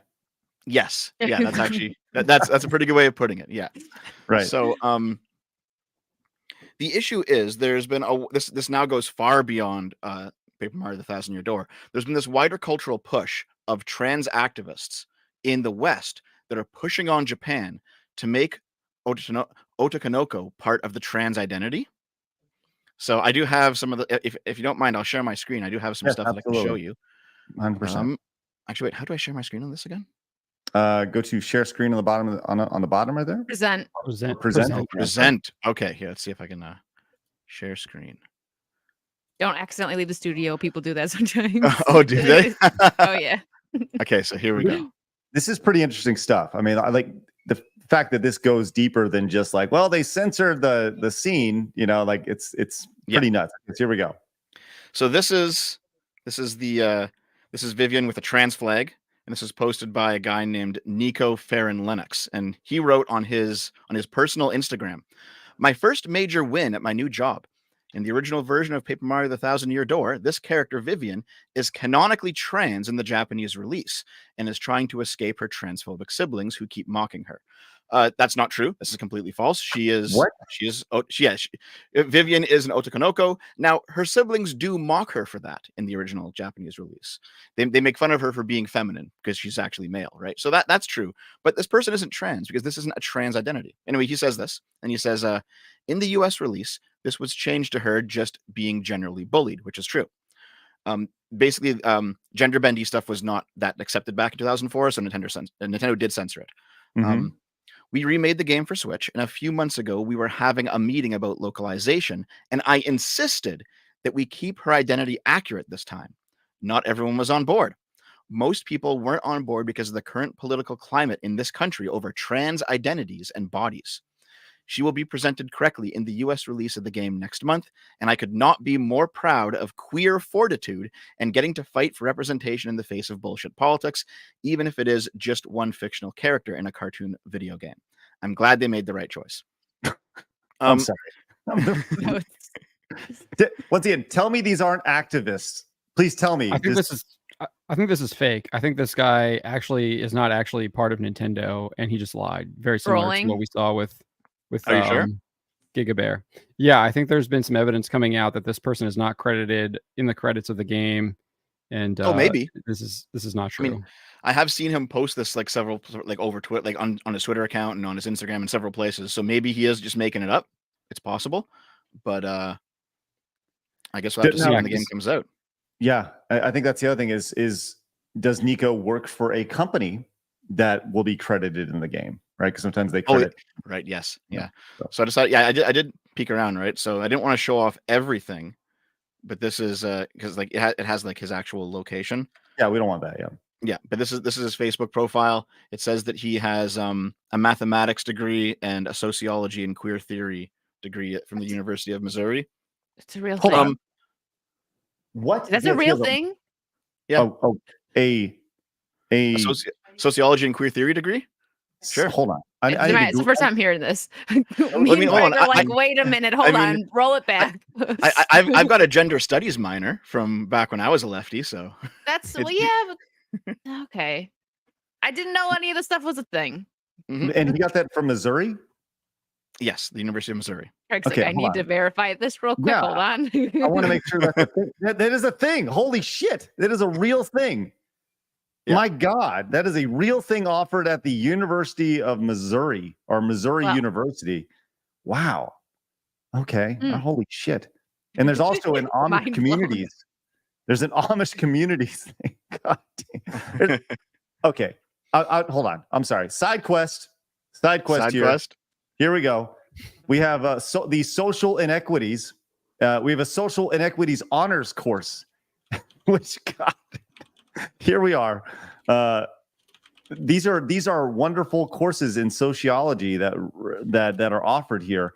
Race, democracy, and violence in Cuba and Haiti. Okay, sounds awesome. This is American college here. Okay, all right. Sorry, I'm sorry. Yes, side quest complete. Yes, Dev. Let's go. Continue. Okay, I decided to look it up real quick. I can't really show the page because it says LinkedIn and it has a lot of personal information, but he does claim to be working as an environmental engineer at Nintendo of America. We'll have to see if he's actually in the game's credits, right? Okay. I think yeah. Okay. I think in the context of gaming, an environmental engineer is it's someone who it's basically someone who does this sort of translation work. I've heard the term before. I've heard it used in like environmental context as well. So it's a different thing and depending on what industry it is. But anyway, so here's the funny part of this conversation with this guy, right? So there's this bit, right? So he seems to be a furry, and here's him wearing his furry merch, right? This is also on this is on the same public Instagram. However, the site that he bought from is a diaper fur site. Oh no! This is your video game industry. Here we go. So there's some evidence he might be a diaper fur, guys. All right. Okay. Another side quest. John sent this over just now. John, why don't you tell us what we're looking at here? Yeah, so I guess this Portuguese user on X shared this that says that he basically edited himself into the credits for The Legend of Zelda there, and so kind of calling into question the fact that he's actually worked on this Mario game here as well. Oh, he might be faking the whole thing. It's very possible. Okay. Yeah, I mean, let's keep that in mind. On there. Yeah, let's keep that in mind. And this might not be accurate. Then we'll have to see when the actual game comes out. So fair enough. We said this before. We are not journalists. We're not trying to be journalists. We're just here talking about this shit. That's all. I mean, actually, John's kind of a journalist. I was going to say, wait a minute. John just like actually did a journalist thing. So are you a journalist, like professionally? I'm the editor in chief of a website, thatparkplace.com. If you want to call me a journalist, you can. I guess you're the most journalism as of all of us. Yeah. Cool. All right, so Dev, let's go. John, you can fact check as you see fit. And Dev, let's go continue. And to be fair, there are people who are. I mean, I think you talked about the whole Grummz scam last section. Yeah. There's a lot of people who do this sort of stuff. Yeah. Mm-hmm. Yeah. So anyway, I do have a few other things here. Please, if you want to switch back to me. Yep. This is just the original translation, right? So. In the original party info in the original game and Goombella's tattle log, it says that Vivian is an Otokonoko, an effeminate male, otherwise known as a male daughter or a femboy or a trap, not trans. That's a delusional headcanon. His catch card also uses the same word, not trans. And this is the catch card here. I'll just zoom in real quick. One of Mario's partners introduced in the Paper Mario: The Thousand Year Door, a cute boy wielding fire magic who was once part of a group of enemies known as the Shadow Trio. So they are taking it, or they may take here. Let's be safe about this. They might take this character who, in the wake of Paper Mario: The Thousand-Year Door, did kind of become a gay or a cross-dressing icon in the 2000s and early 2010s. They might take this character and they might trans them. Hold on. Mm-hmm. You're telling me that this character that nobody's ever heard of, like it's a fringe character from this game, is an icon? Is an icon? Like, what? That doesn't. I don't know. It doesn't. I'm going to be honest with you. Here, I'll just bring her up real quick. I'm going to be honest with you. Whenever I've seen, before the social justice era, whenever I had seen discussions of what gay or trans characters should be in video games, everyone pointed to Vivian. Now, in the 2000s and 2010s, this was not necessarily a big part of the internet the way that it is now, but she was definitely known enough. I mean, it's a Mario character, and especially Paper Mario games, they kind of have a very dedicated sub fan base. You know what I mean? Mm-hmm. So I think anybody who's been around the internet and knows and has been like tuned in, especially to like Nintendo subcultures, they've heard a lot about basically the gender bendy nature of Vivian and how they wish that she had been accurately translated in 2004. It's definitely a common thing to hear. Okay. All right. This is news to me then. Okay. Sounds good. I'm not in this community, so I don't know. That's the thing. And I've never seen somebody cosplay as this character for being as iconic as it is. So yeah. I know what you mean. Basically, Vivian is iconic for being like aside from Birdo, where Birdo was translated in the I don't know if you remember this, Craig, way back in the day, Mario 2, there was the booklet that said that Birdo was like a cross-dressing guy or something, and people have clung on to that, Right. But this is Vivian's basically the only canonical cross-dressing person in Mario lore, so people are like, oh my god, that's the one. But however, this is all happening in the context of a different conversation, where you have gay men and feminine men, and also masculine women and tomboys, and they're kind of being pushed into a trans box. And this is happening. This is now far beyond Paper Mario: The Thousand-Year Door. There's many examples. So let's see if I can find here. Right, this isn't what I was looking for. Give me a second here. Well, while you pull that up, right. While you are they making Lara Croft into? Here we go. I found it. Okay. Oh, go ahead. What you got? So here we go. Yep. This is a screenshot from a recent Persona remake. This character is Persona 3. This is 3, right? I couldn't remember if it was 3 or 4. It's been a long time. I didn't play the remake on it. Yeah, I haven't played the remake. I only played the original back in the day. But this character was originally Naota, who was a tomboy, and she liked to cross dress as a man. But this was a female character, and there was nothing trans about this character. In the remaster, they've been retranslated in the English version to basically be a trans male, and fans are they're pretty angry about that, because this is like, hold on, like why are you taking these characters who are they're gender non-conforming in some way, and you're forcing them into the trans box? Like the only reason seems to be that they're just trying to push a specific political message. Because I don't know if you know this, but Japanese media has a ton of characters like this who are kind of gender bendy, but they're not trans, and they're making them all trans when they translate. When they translate. John, let's go to this story real quick. You just put this in the private chat. What do we see here from John F. Trent over at thatparkplace.com? So yeah, the date, it says April 1, but it's not an April Fool's joke post. I don't do those because I'm just tired of just people using it as an excuse to lie. But yeah, basically Nintendo of America has a number of job listings on their website for localization jobs, where they have to be aware of culturalization and DEI related topics, which obviously this kind of subject that we're talking about here would kind of encompass that. So it's not unheard of that they would be making these changes with their localization to push a lot of this ideology. So, and then I was sent one. There's one for Spanish as well, not just with English from like Japanese to Spanish. So they're doing this across the board at Nintendo of America. Wow. Okay, Dev, does this go deeper? It does. Just give me 2 minutes and I'll have it all set up for you.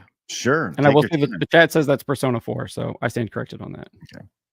Well, while we continue this, which was, by the way, not expected today on the show. Here we are. Never know what you're gonna get here on Side Scrollers. That's right. That's right.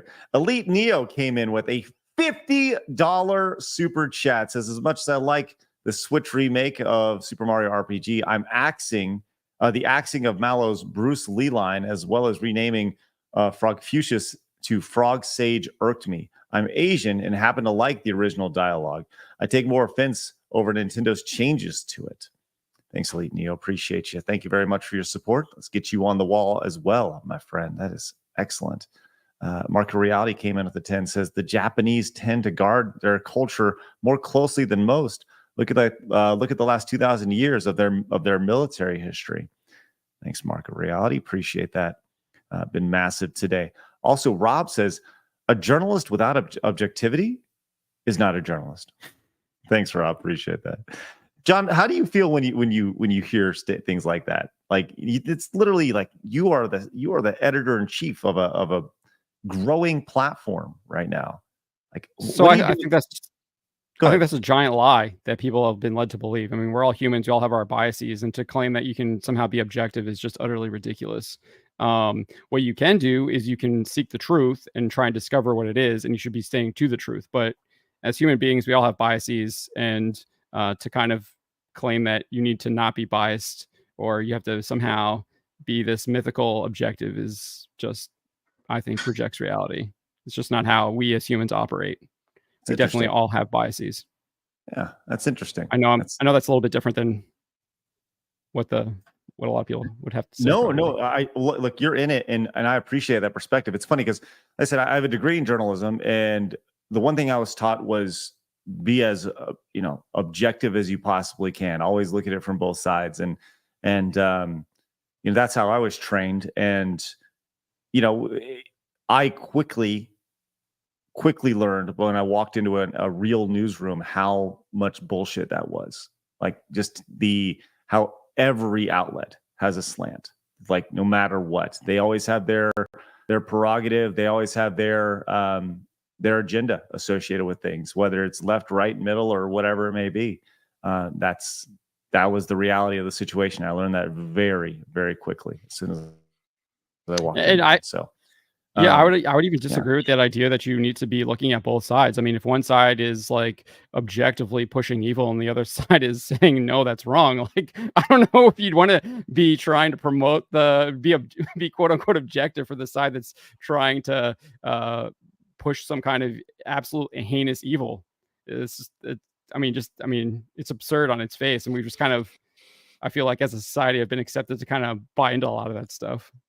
Right. That's kind of true, but then you have to ask the question of like, what is good versus evil? Because there's going to be some people on the other side who disagree, right? Like they're going to take a stance that you don't agree with, and they're going to say, well, you're the evil one, right? So sure, yeah. I mean, it's my view that like you can't escape having a bias or having a perspective, because as you said, we're all human. As long as you wear it on your sleeve, it should be fine. Like, as long as you say, I'm a left-leaning person, I write from a left-leaning perspective, or I'm a right-leaning person, or I support this cause, or whatever the case may be, as long as you're open about it and you allow readers to be smart enough to understand what you're saying and make their own choices, I think things will be fine. The problem is that no one's disclosing this anymore, because they feel like, I don't know, they feel like if they disclose their biases, they're somehow pushing themselves down. I just don't think that's true. Well, I think we can dig into the state of journalism. I think that'd be a really good roundtable to have sometime, John, if you're open to come back and have that discussion another time. I think that'd be really cool. Maybe we can get some editors in the video game space, some EICs, and get them together and say, hey, what are your thoughts on this? What is your objective? I think that'd be a really interesting conversation to have. Mojo came in with a $10 tip over on Locals. Thank you so much. Says, here's a tenner to go towards Blabs' favorite comfort food. Thoughts are with her. Thanks, Mojo. Appreciate that. If you guys are just popping in, do us a favor, hit the thumbs up button. And if it's your first time watching, hit the subscribe button as well, as we continue to, we're close to 80,000 subscribers over here, which is really spectacular. Thank you guys very much. John came in with the $5 direct donation. Says, help, Stellar Blade is turning me into a metrosexual. I spent way too much time on my stream picking out the best outfit and earning an earrings for Eve to find the most fashionable match. 1.0 version for the win.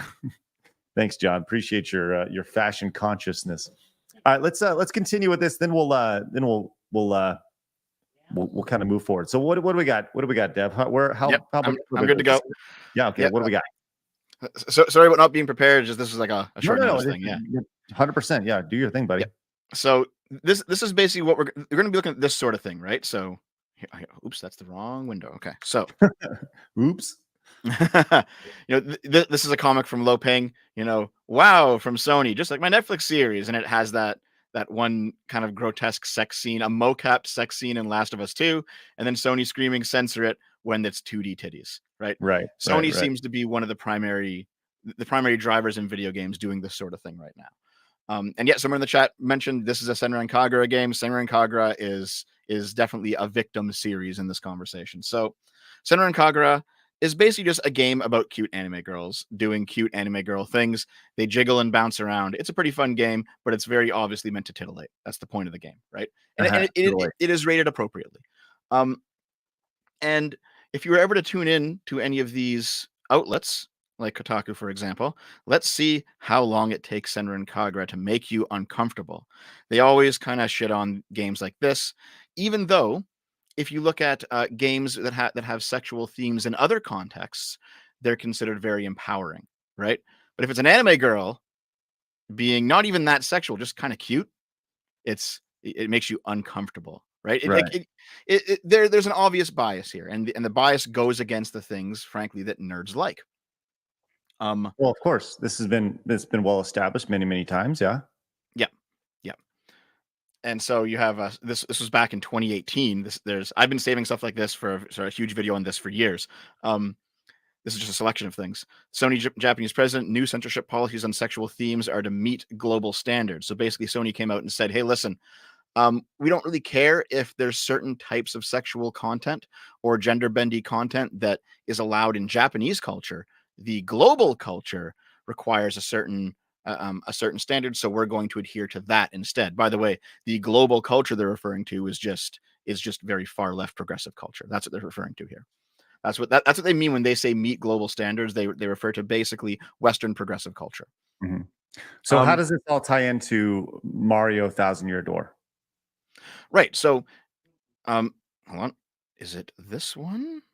It might be this one. Right. So this is from just a random manga that went viral a few years ago. The original Japanese text makes no mention of coming out whatsoever. The English localization implies that Hura is a transgender in the way the Japanese does not. So this is the original. It does not say I decided to become a girl. In the English, it says I decided to become a girl. Okay. So we're seeing more the translation of the localization of these. This being yes. Yeah. Okay. The linchpin that holds everything together here are localizers who are also activists, right, who take content from Japan that is maybe a bit problematic and they dumb it down, or they add in their own themes, or if it's kind of gender bendy in a more Japanese way, they'll make it explicitly trans in a very progressive Western way. And that's what they do. And then they say, well, you know what? This is the official localization. This is in fact better than the original, and you need to adhere to this. All of you fans who are calling us bigots or you're calling us hateful for erasing Japanese culture. So it's a very strange twist where they're very anti-white in a sense in the West, but they have no problem putting forward, frankly, a culture that's really only believed by progressive white people, and the Japanese don't like it. It's kind of strange, but that's just how it is, right? Mm-hmm. So, there was let's go tie this all the way back to Nintendo real quick. Let's tie this back in. So kind of we understand the larger influx of this, but once again, how does this tie back into specifically Nintendo Thousand Year Door and kind of this aspect of it? Well, it's basically just going to be the treatment of Vivian. If it turns out that everything that's been said is true and Vivian is translated to explicitly be trans and not just a cross-dresser, it will be another instance of this happening, right? Do you recall last time I was on, we spoke to, was his name John Radoff? Yes, John. Yep. Yeah. And I was trying to tell him, it's not just the fact that they changed the poster from a white guy to a black guy in Dead Space, the Dead Space remake. That on its own in a vacuum is fine. It's the fact it's one drop in a bucket, right? And it's the same thing here. The Paper Mario 1000-Year Door thing will be one drop, but now it's in a different bucket because now the bucket is taking characters that are kind of gender bendy, like effeminate males that are in Japanese culture and have a place in that culture and translating them to be trans. And this is a whole other bucket that there's many different examples of in games and in anime that this has been happening. And in fact, I wonder if you guys can hear this. I bet you we can. Let's find out. Possibly. Wait, where is it? Oh yeah. Right. In the remaster of Bite and Kados, the translator added yikes to the end of this. Yeah, becoming the perfect wife. You open a random page, listen to and obey your husband's every whim. Yikes. The yikes wasn't there originally. See, it's just so it's just there's a whole bunch of drops like this. There's thousands of examples. I just grabbed a random selection from my file. Is it now? Where is it? Is it this one? No, it might be this one. Where is it? Like I said, I had to do this on the fly. Yeah, no worries at all. Well, I think here it is. I got it. Okay, this is a 35-second clip from translators from last year, from NIS America. So I hope we can hear this. Can you guys hear it? No, we cannot. You need to open it up in a separate tab. Oh, you have too many tabs. You have you're sharing via window. You need to share by a Chrome tab. Then you'll be able to hear it. Or just real quick. Yeah, you can just put the link in the private. I can send it to you if you like. Here. Yes, just put it in the private chat, and I'll pull it up really quick. Sure. Yeah. So yeah, and basically, if you want to know how these translators feel about, let's say, the moral obligation they have to push this stuff in their translations, they'll lay it out, I think, in this clip. If this is the right one. Sometimes it'll be jokes, Japanese jokes, iron will formation values than we do. Yeah. So things like we try to kind of work around things that might be a little sexist, for example, like in Japanese humor. Activate fire. And with those things, we like to try to make it more culturally appropriate. An opening! Our players. And that doesn't mean it has to be made less funny. No, not at all. We can work in something even better sometimes. Let's go. It's never better, by the way. It's never better. No. Never better. So yeah, like this is just a cross section. I have a file of about 150 examples. I just grabbed a random selection of things that I think might work for the stream today. But basically, there is this push within the localization industry for anime and for manga and for games to take things that are in Japanese and make them more progressive when they come over, even if they aren't originally progressive. Which is like, I think that goes back to what we saw with the localization job description there from Nintendo of America. I mean, it's clearly there. You see that on their, it's in their job description. Yeah. So this is like, it's not exactly related to a conversation like Sweet Baby Inc., where they're doing original writing, but it's clearly a similar conversation with very similar people who are behind it. You know what I mean? I want to really kind of key in on something that they said here. I heard this and I was like, wow, that's really inappropriate. Like, listen to what they say here real quick. And with those things, we like to try to make it more culturally appropriate. So she says, we try to make those things more culturally appropriate. To what culture? I was just going to say that. To what culture? So you're saying that the Japanese culture is not up to the standards of the West culture. How bigoted can you be? Like when you think, how unbelievably superior do you think you are? That your culture is, listen, it's not up to our standards. All right. I just want to let you know that. Like that's a real bullshit way of thinking. Crazy. So this is in the that Nintendo of America job description. It says here requires the employee to leverage quote understanding of game content and target market trends and culture in making recommendations and proposals related to market strategy and tactics. And if they're doing that with the marketing for this localizer, they're clearly doing that also within like their actual localization. And I think that's kind of how they kind of justify it to themselves, because they're like, oh, well, this might not translate properly to Brazil because they might have different kind of standards. And we saw a lot of this happening with China and the censorship that was happening when big video game developers, as well as like movies, were trying to get into China as well. They were obviously changing things based on like what China found offensive. I think Mark Kern talks about this all the time. The ghosts and stuff for World of Warcraft, and like the undead had to be changed. Yep. So I think what it is Chinese culture views corpses as offensive in a way that ours doesn't.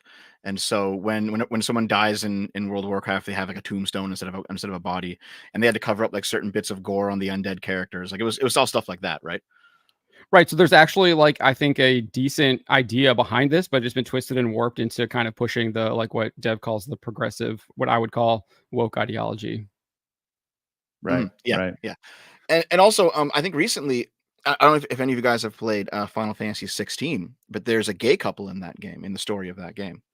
It's like a knight and a squire, and it's their relationship is kind of core to the story of Final Fantasy 16. And then when Square Enix was publishing the game, there's an article about this a few weeks ago.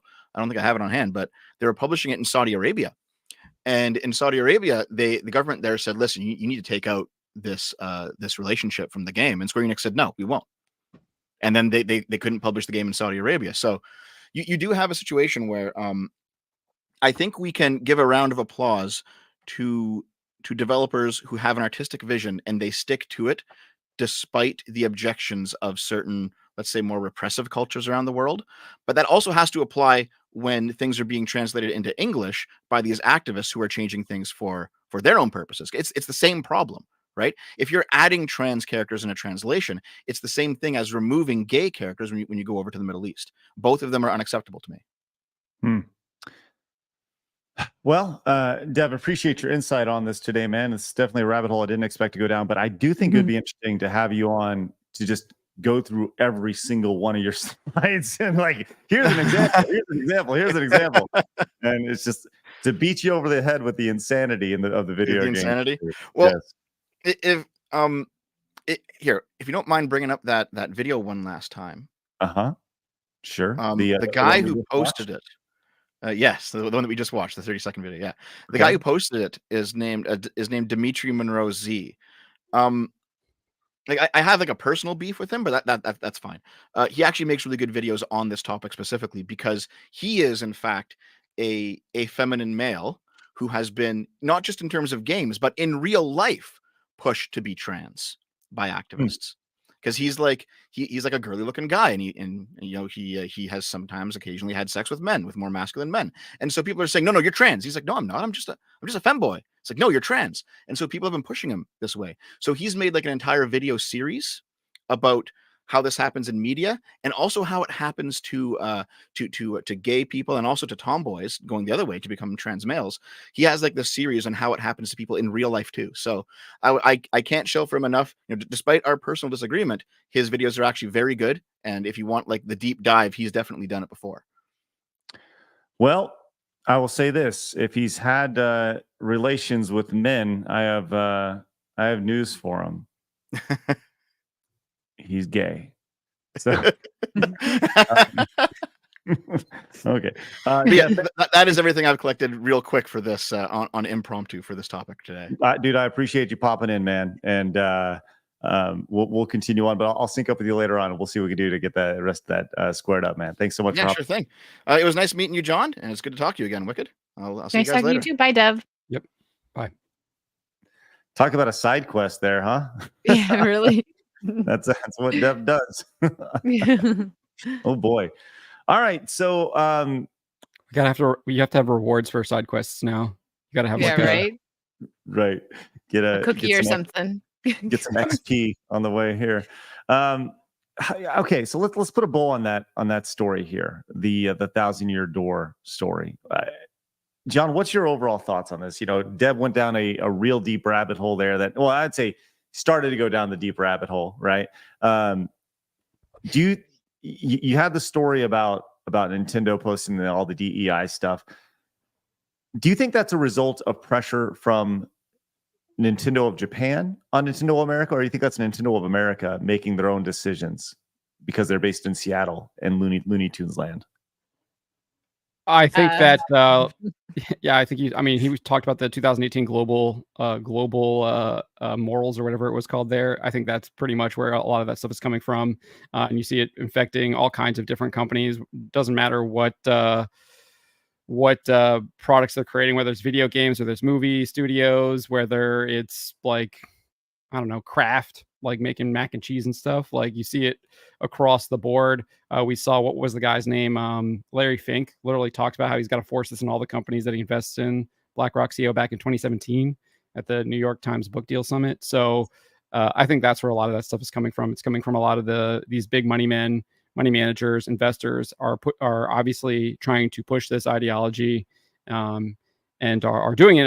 And at the end of the day, I think a lot of that stuff is demonic. And that's really where it's coming from.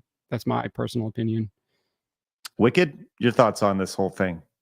Think I definitely would say that it's obviously Nintendo of America, because I don't think Japan would change a game from, when did this come out? 2004. It did well when it originally came out. It's really ridiculous that people in the West want to put their own ideologies and they get offended. So let's change it because I'm offended. It's ridiculous. I don't agree with it, and I won't get the game, I guess, just for that reason, because I liked the original better. It made me laugh. That was silly. You wonder, I don't know the answer to this, but Thousand Year Door, I wonder if it was made available on the Wii U as a downloadable game for the GameCube, or if it was ever been made as a downloadable game in any of the Nintendo stores. I'm curious, and if it was, did they censor that out? Or if this is the first time it's seen a re-release. So Luigi says it was not. Okay, thank you. Yeah, so this is the first time we've seen such ridiculous hatred. I'm sorry, so returned in 20 years. This is where we're at right now. So it is nuts. It is nuts. John came in, says with the 5, says Persona 4 aged like wine. Because the whole point of the game is to reach out to the truth. The truth is that Naito isn't trans and Kanji isn't gay, but people who wanted are mad because their forced representation isn't in the game. Thank you, John. And Varen came in with a $5 direct donation. Says, funny how progressives refuse to acknowledge their own bigotry and hatred. They detest anyone that doesn't conform to their standards. Gender nonconformists that aren't either trans or gay are shunned, and they are put down at every turn. Pure hypocrisy and shame. Baron, thank you very much. Man, it's crazy times, man. It goes back to the super chat we had earlier. They asked, did you ever think, games would be this political and nonsense? And it's like, no, of course not, never. No. So I covered comics a lot. I found Abounding into Comics. I was covering all that stuff since like 2015, 2016. So you saw all this stuff kind of happening, even before that, happening in comics. So I knew it was coming for the rest of the industry back then. Like, you just saw it coming. But that was only a decade ago. So only a decade. It's only taken a decade. Like, that's 10 years. So all of us, like people who are pretty freaking normal, are looking around going like, what is this? What just happened? It's a decade, and it's all just nuts. Master Gawa came in, says, Nick is proof we don't need journalists anymore. We are too forgiving of these commies. The only guy from that group that deserves a job is Yahtzee. Thank you, Master Gawa. Jag came in, says, I hate the idea of current Disney doing a live action Treasure Planet. But I also want to see, I guess, Machete as Silver. They ripped it off for Ahsoka. Thanks, Jack. Appreciate that. I don't think he misspelled that on purpose. Or I don't think he did that on accident. I think he misspelled on purpose there. Ahsoka. Andrew came in and says, journalism in general is dead. Also, my heart goes out to Blabs. Rest in peace to her pups. Yeah, to her pup. Yeah. If you guys are just joining us, Blabs' pup died last night, and Blabs is taking a day to recover and grieve. So we'll see when she's ready to come back. She'll come back. Hopefully tomorrow. I need you, Blabs. Where are you, Blabs? I need you. Regal says, something similar to this happened in World of Warcraft. If you look up G Firepaw before and after during the Mist of Pandora beta test. Huh. Interesting. Thanks for the heads up on that. Gear came in with the Indonesian monies, says, escape from greedy censorship. The war must end. Mercenary says, I'm so glad I have the original GameCube /boycott. Thanks, Mercenary. Wheezy Bird says, I think it's BS this remake, which is far I think it's BS this remake, which is far surpassing the original in quality, or I guess surpassing. Yes, surpassing. I want to let you guys know, John, I can't read. That's I've noticed. I do it too. I mess up too. We all do. I always think of Wayne from Wayne's World when someone says it. I can't read. There's a reason why I don't read the normal chat. It's because I can't read, period. Surpassing the original quality is getting canceled over a few translations. Well, I don't think it's getting canceled. I think people are just choosing to buy it or not based off of if they like to see these things happen, you know? Scarfy says, did Nintendo take the maiden, mother, and crone from Wicked mythology and make one of them a boy? Scarfy, I think you have that answer from Dev. Dex came in, so there's a difference between journalist and reporters. Journalist, journal. Reporters, report. Interesting take, Dex. Matthew came in, says, it's fortunate that Nintendo games have deep lore and stories, and Nintendo games have strong gameplay. Yes, that few Nintendo games have deep lore. Yes. I like the idea of just saving the princess. Jay says, on the topic of Super Mario RPG Remake, they also removed Valentina's boob jiggle when struck in battle. That's odd. I guess I can see the argument there, but seems silly. Remake should stay the same as far as the content is concerned. Jay, thank you very much. And agreed. If it's not, is it a true remake? Is it a 1-to-1 remake? That's what people should be asking. Pyro. Never is, for the most part. No, never is. Pyro says, I was so excited when Paper Mario Remake was announced, but the next day I thought of how much they'd change, especially Vivian. I will definitely be keeping my wallet closed. Thank you, Pyro. Ira says, make it an official section of the show, breaking dev elements. Thank you. There you go. I like it. Pyro says, remember, if you think you hate localizers, you don't hate them enough. Scarfy, I'll just put that there. Thank you very much, Scarfy, for your support. Gear came in with the Indonesian money. Says unnecessary censorship at its finest. Jelly Mist came in with Euro money. Says I pre-ordered a Japanese copy of Thousand Year Door. Hopefully, Nintendo gets the message that these translation practices are unacceptable. It's amazing to see the pushback on this. Jacob says, bit of a correction. The Bruce Lee line in Mario RPG wasn't in the Japanese version, so the remake is actually more accurate of the translation. Thanks, Jacob. J.R. Rarebear says, I've been a Nintendo kid most of my life. This is just another thing on the pile of reasons I mistrust Nintendo. Be a fan of characters, not companies. What's y'all's stance on that? As far as like people going to bat for major multi-billion-dollar companies like Disney, or I love Disney. Okay, I don't know. I don't stand by that.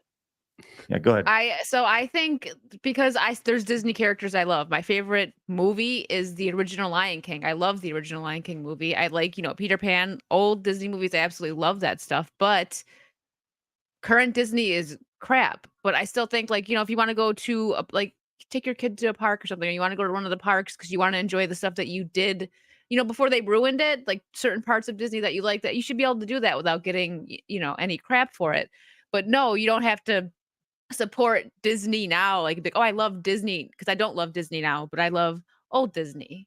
And that's a perfect example of saying Disney, actually. But yeah, same thing with these gaming companies. You could love old Nintendo characters, but not really like what they're doing now.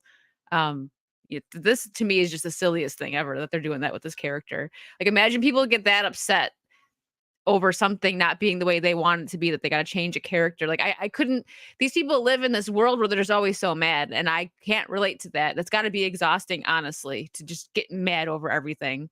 It blows my mind still. I know it shouldn't, because we should be used to it. It's just, they got to be tired. That's all I'm saying. John, do you have an affinity for any specific brands that can do no wrong? No. I agree with novelist Brian Niemeyer. He has actually a book on this, and it's kind of a good catchphrase. Don't give money to people that hate you. And when companies and people make it very clear that they hate you, then close the wallet and find something else. There's lots of different alternatives out there now. There's plenty of stuff. I think what Wicked was saying there about going back and looking at the old movies. I share the old Disney films with my children, and I think those things are still really good. Bambi is a really good one. They own a bunch of Fox stuff now, so like Sound of Music and things like that. Obviously, still enjoy that stuff, and I'm not gonna don't buy Sound of Music, but you maybe find it through a second party, right? So it's not directly the high giving. seas. Yeah. Jack Well, I Sparrow don't it. advocate for that, but yeah. Yeah, no, some people do that, but yeah, no, I don't really do that either. But password sharing and stuff, you're not paying for it if somebody else has it, right? Yeah. So What do you Yeah. that's kind of how I like I your- look at things. Just with the Warhammer 40K stuff that's happening now, there's other alternatives. Find different tabletop games that you can play. Find different similar video games. There's plenty of fiction out there that has Space Marines and similar settings and stuff like that you can find. So that's kind of where I look at that stuff. Find alternatives. Don't kind of be suckered in by the nostalgia and all that stuff. Sigrun came in and says they latch on to popular characters and try to change those popular characters because when they try to write their own, they self-insert their own vapid personalities into the OCs who are almost universally hated. Thanks, Sigrun. It's definitely it goes back to that clip we watched of like how arrogant do you have to be to think that your culture is greater than another culture? It's just wow. I don't get why people don't see it that way. Like, you're absolutely right. I don't understand how these people don't see like you acting like you're superior to another culture, but then you cry like when you think someone's acting like they're superior to you, when it's usually not even the case. It's just people living their lives and they get mad about it. Like, I don't. I actually do think certain cultures are superior to each other. I mean, we can look back in history. I think the Spanish were definitely far superior than the Aztecs. And the Aztecs were were participating in ritual human sacrifice. That's obviously you wrong. got a point there. I will say this, yes, but I don't know if when it comes to translating a video game, if those are parallel. Right. Well, I think that also goes back to the fact that there is objective truth. There is right and wrong. It's not. I disagree with Dev that there is this like moral relativism that he was kind of advocating for. And I think in this case, the Japanese there are probably right in the sense where those people were clearly trying to push their immoral agenda onto the translation. Yes. We continue. Orthodox Monk says Valve's Dota 2 had to change a lot for China because of that cultural issue that Dev mentioned. The game is really popular there. Axe is the Craig hero. Thanks, Orthodox Monks. Appreciate that. Debuff Bluff came in with the $10 super chat. Says, as a JRPG fan, had to pretend a lot of text wasn't real, but I draw a line when I spend $87 to see the word "chud." I get the name of this game wrong every single time. I think it's Ayudin Chronicles. Ayudin. Okay. Maybe. I don't know. That's how I say it. I'm sorry. They put the word "shut" in that game. Yeah, they added that in there. Oh, great. That's good. Short Fat Otaku would also like to remind everybody. Says, I also lost my original copy of the 1,000-Year Door in the girlfriend purge. Oh no. Sorry, Short Fat Otaku. Blabs the Tower Tart says, last week Gary's dog, this week Blabs. When will X-Ray Girl's hunger be satisfied? Oh no. She can't keep getting away with this. Oh, Blabs the Tower Tart, you're wrong. What's the inside joke there? Like X-Ray Girl is Asian. That's the joke. X-Ray Girl is Asian. I got it. Okay. I got it now. The wet markets. Yes. Yes. Okay. Must have a rod up your pooper. Says, stop forcing your insecurities and ideologies on the masses that don't share them. It's tired and boring and it's becoming a joke. Stop it. Get help. Thanks. Must have a rod up your pooper. I am the Icarus says, our frontman saw this coming during the 2010s working at PlayStation when recent college grads started getting hired, was shocked by their extreme views. You mean college kids have extreme views? What? That's crazy. Jacob says, the Mario RPG remake is why I'm curious about this game's translation. Was the Goomba interaction in the Japanese where they catcall? Or is this new one in the remake the actual translation? Jacob, good questions to ask.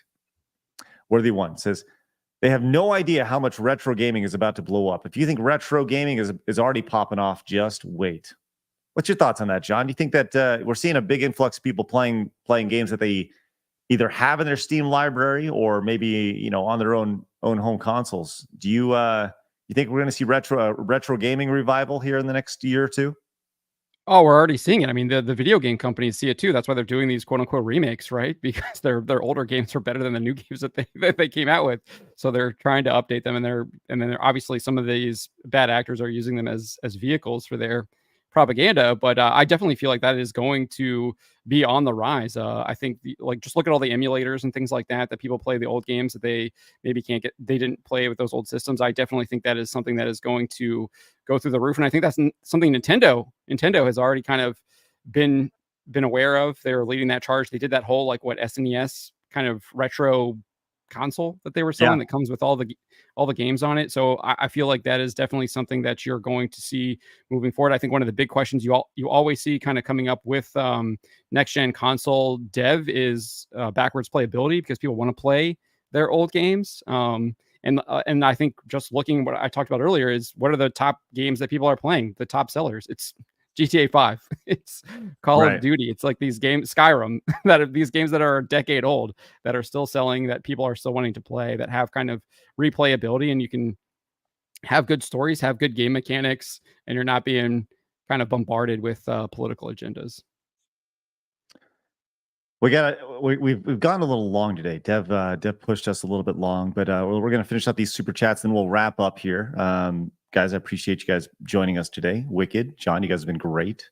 Scarfy came in, says, I'm glad I'm a Lovecraft fan. It's always a lose-lose for anyone trying to make it woke. Thanks, Scarfy. Appreciate that.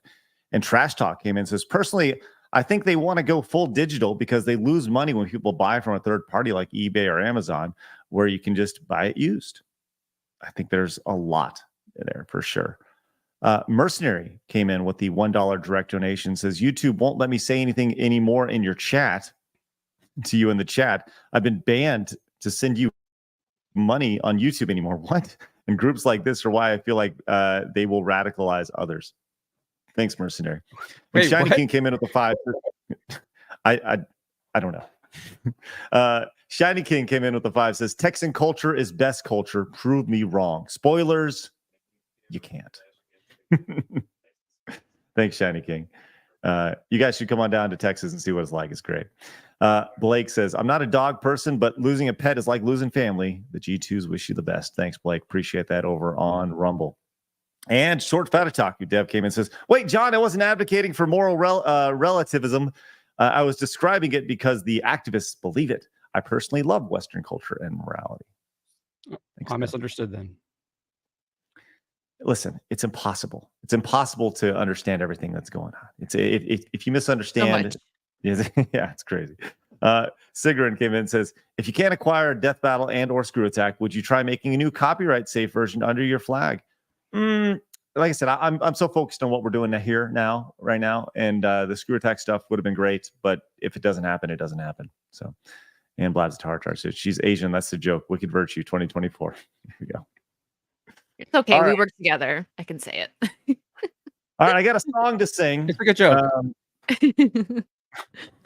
God, that is. We love you, X-Ray. John, you want to hear a joke? It's me singing. So here we go. Oh, here we go. This is coming from Big Blue Mina Miku came in wanting me to sing You're My Best Friend from Queen. This is for Blabs. And I'm going to try to play a little bit of the song underneath here, just so we can hopefully we don't get flagged for copyright, because it's really bad. You know, I should also change my voice a little bit. That's okay. We're going to go for it. John, if you'd like to sing along, you're more than welcome. Wicked Virtue, Are you going to put the lyrics up? What's that? Are you going to put the lyrics up like karaoke, or do I need to look them up? Let's go. Okay. I already got it pulled up, He's ready. Here we go. We'll start, and we'll kick it up at the chorus here, okay? Here we go. You make me live now, honey. You make me live. You're my best friend. I've been with you so Okay, long that's really all. That's where it ends right there. Okay, There I'm you go. sorry. You got all three of us. I know that was beautiful. The worst thing about this, the harmony was great there. Well, it was. We were in sync there. There's always a tremendous delay, always, which makes it even worse, and which is so good. Make sure you tell Blabs tomorrow, Craig. I sang for her. Tell her. Y'all did great. Thank you for that. And Big Blue, thank you very much for your generous support. Oh no! They're throwing tomatoes. Come on! No, not again. The tomatoes. Oh God, no. Hey, that just means we have lots of ketchup for dinner later. There you go. Yes, that's right. Love French fries. We deliver the ketchup in a major way. Well, okay, look. We appreciate everybody popping in today. Obviously, I appreciate Wicked and John hanging out with us. Thank you very much for spending some time with us. John, once again, where can everybody find you over on YouTube? Yeah, so you can find me at the Trent Report, which is my pop culture and kind of entertainment video game YouTube channel, where I provide commentary on all kinds of different topics. Obviously, it wants Craig to watch all my Warhammer videos. Yes. And then I also have John F. Trent. You can search, and that's my NASCAR stock car channel. I actually cover more dirt late models, super dirt late models, World of Outlaws, Luke Soil late model dirt series than I do NASCAR. I find it more entertaining. So that's what I tend to gravitate towards. And I also race a lot more too. And then obviously I'm the editor-in-chief at thatparkplace.com as well. So if you haven't bookmarked that, ask you to bookmark that. It'd be great. Head on over. You get your daily news. Love it. And Wicked, what about you? You can find me on Wicked Virtue on YouTube and Kick, and also on Instagram, Twitter. I do gaming streams, and I have Saucy Saturdays every Saturday with X-Ray Girl and Disbrew. And sometimes we have guests. It's a good time. If you haven't watched, you should go check it out. Well, John, Wicked, we appreciate you hanging out with us. You guys did great stuff today. Obviously, you guys, if you're just popping in, Blabs lost her pup. Hopefully, she'll be back joining us tomorrow after a day of reflection and grief and grieving. But send Blabs your best thoughts over on X. Send her some love and keep her in your thoughts and your prayers as she recovers from losing a 17-year member of her family, which is just crazy to think about. Her sweet puppy dog. With that said, guys, thank you so much for tuning in today. We'll be back tomorrow at 11 a.m. Central Time. I'll be live right now, pretty much like 30 minutes from now, over at sidescrollers.locals.com as I finish the Lord of the Rings trilogy. If you'd like to watch the final movie, Return of the King, with me, I'll be getting going here in about 30 minutes at sidescrollers.locals.com. Find me over there. It is free to become a member over there. If you want to support, you can. You don't have to, but go on over there, make an account, and join me in about 30 minutes, sidescrollers.locals.com. With that said, guys, have an excellent rest of your day. I'll see you guys shortly. And remember, people are going to try to keep you down. Don't let them. You guys got a goal. Go get it. Have a great day, guys. Bye-bye. Bye.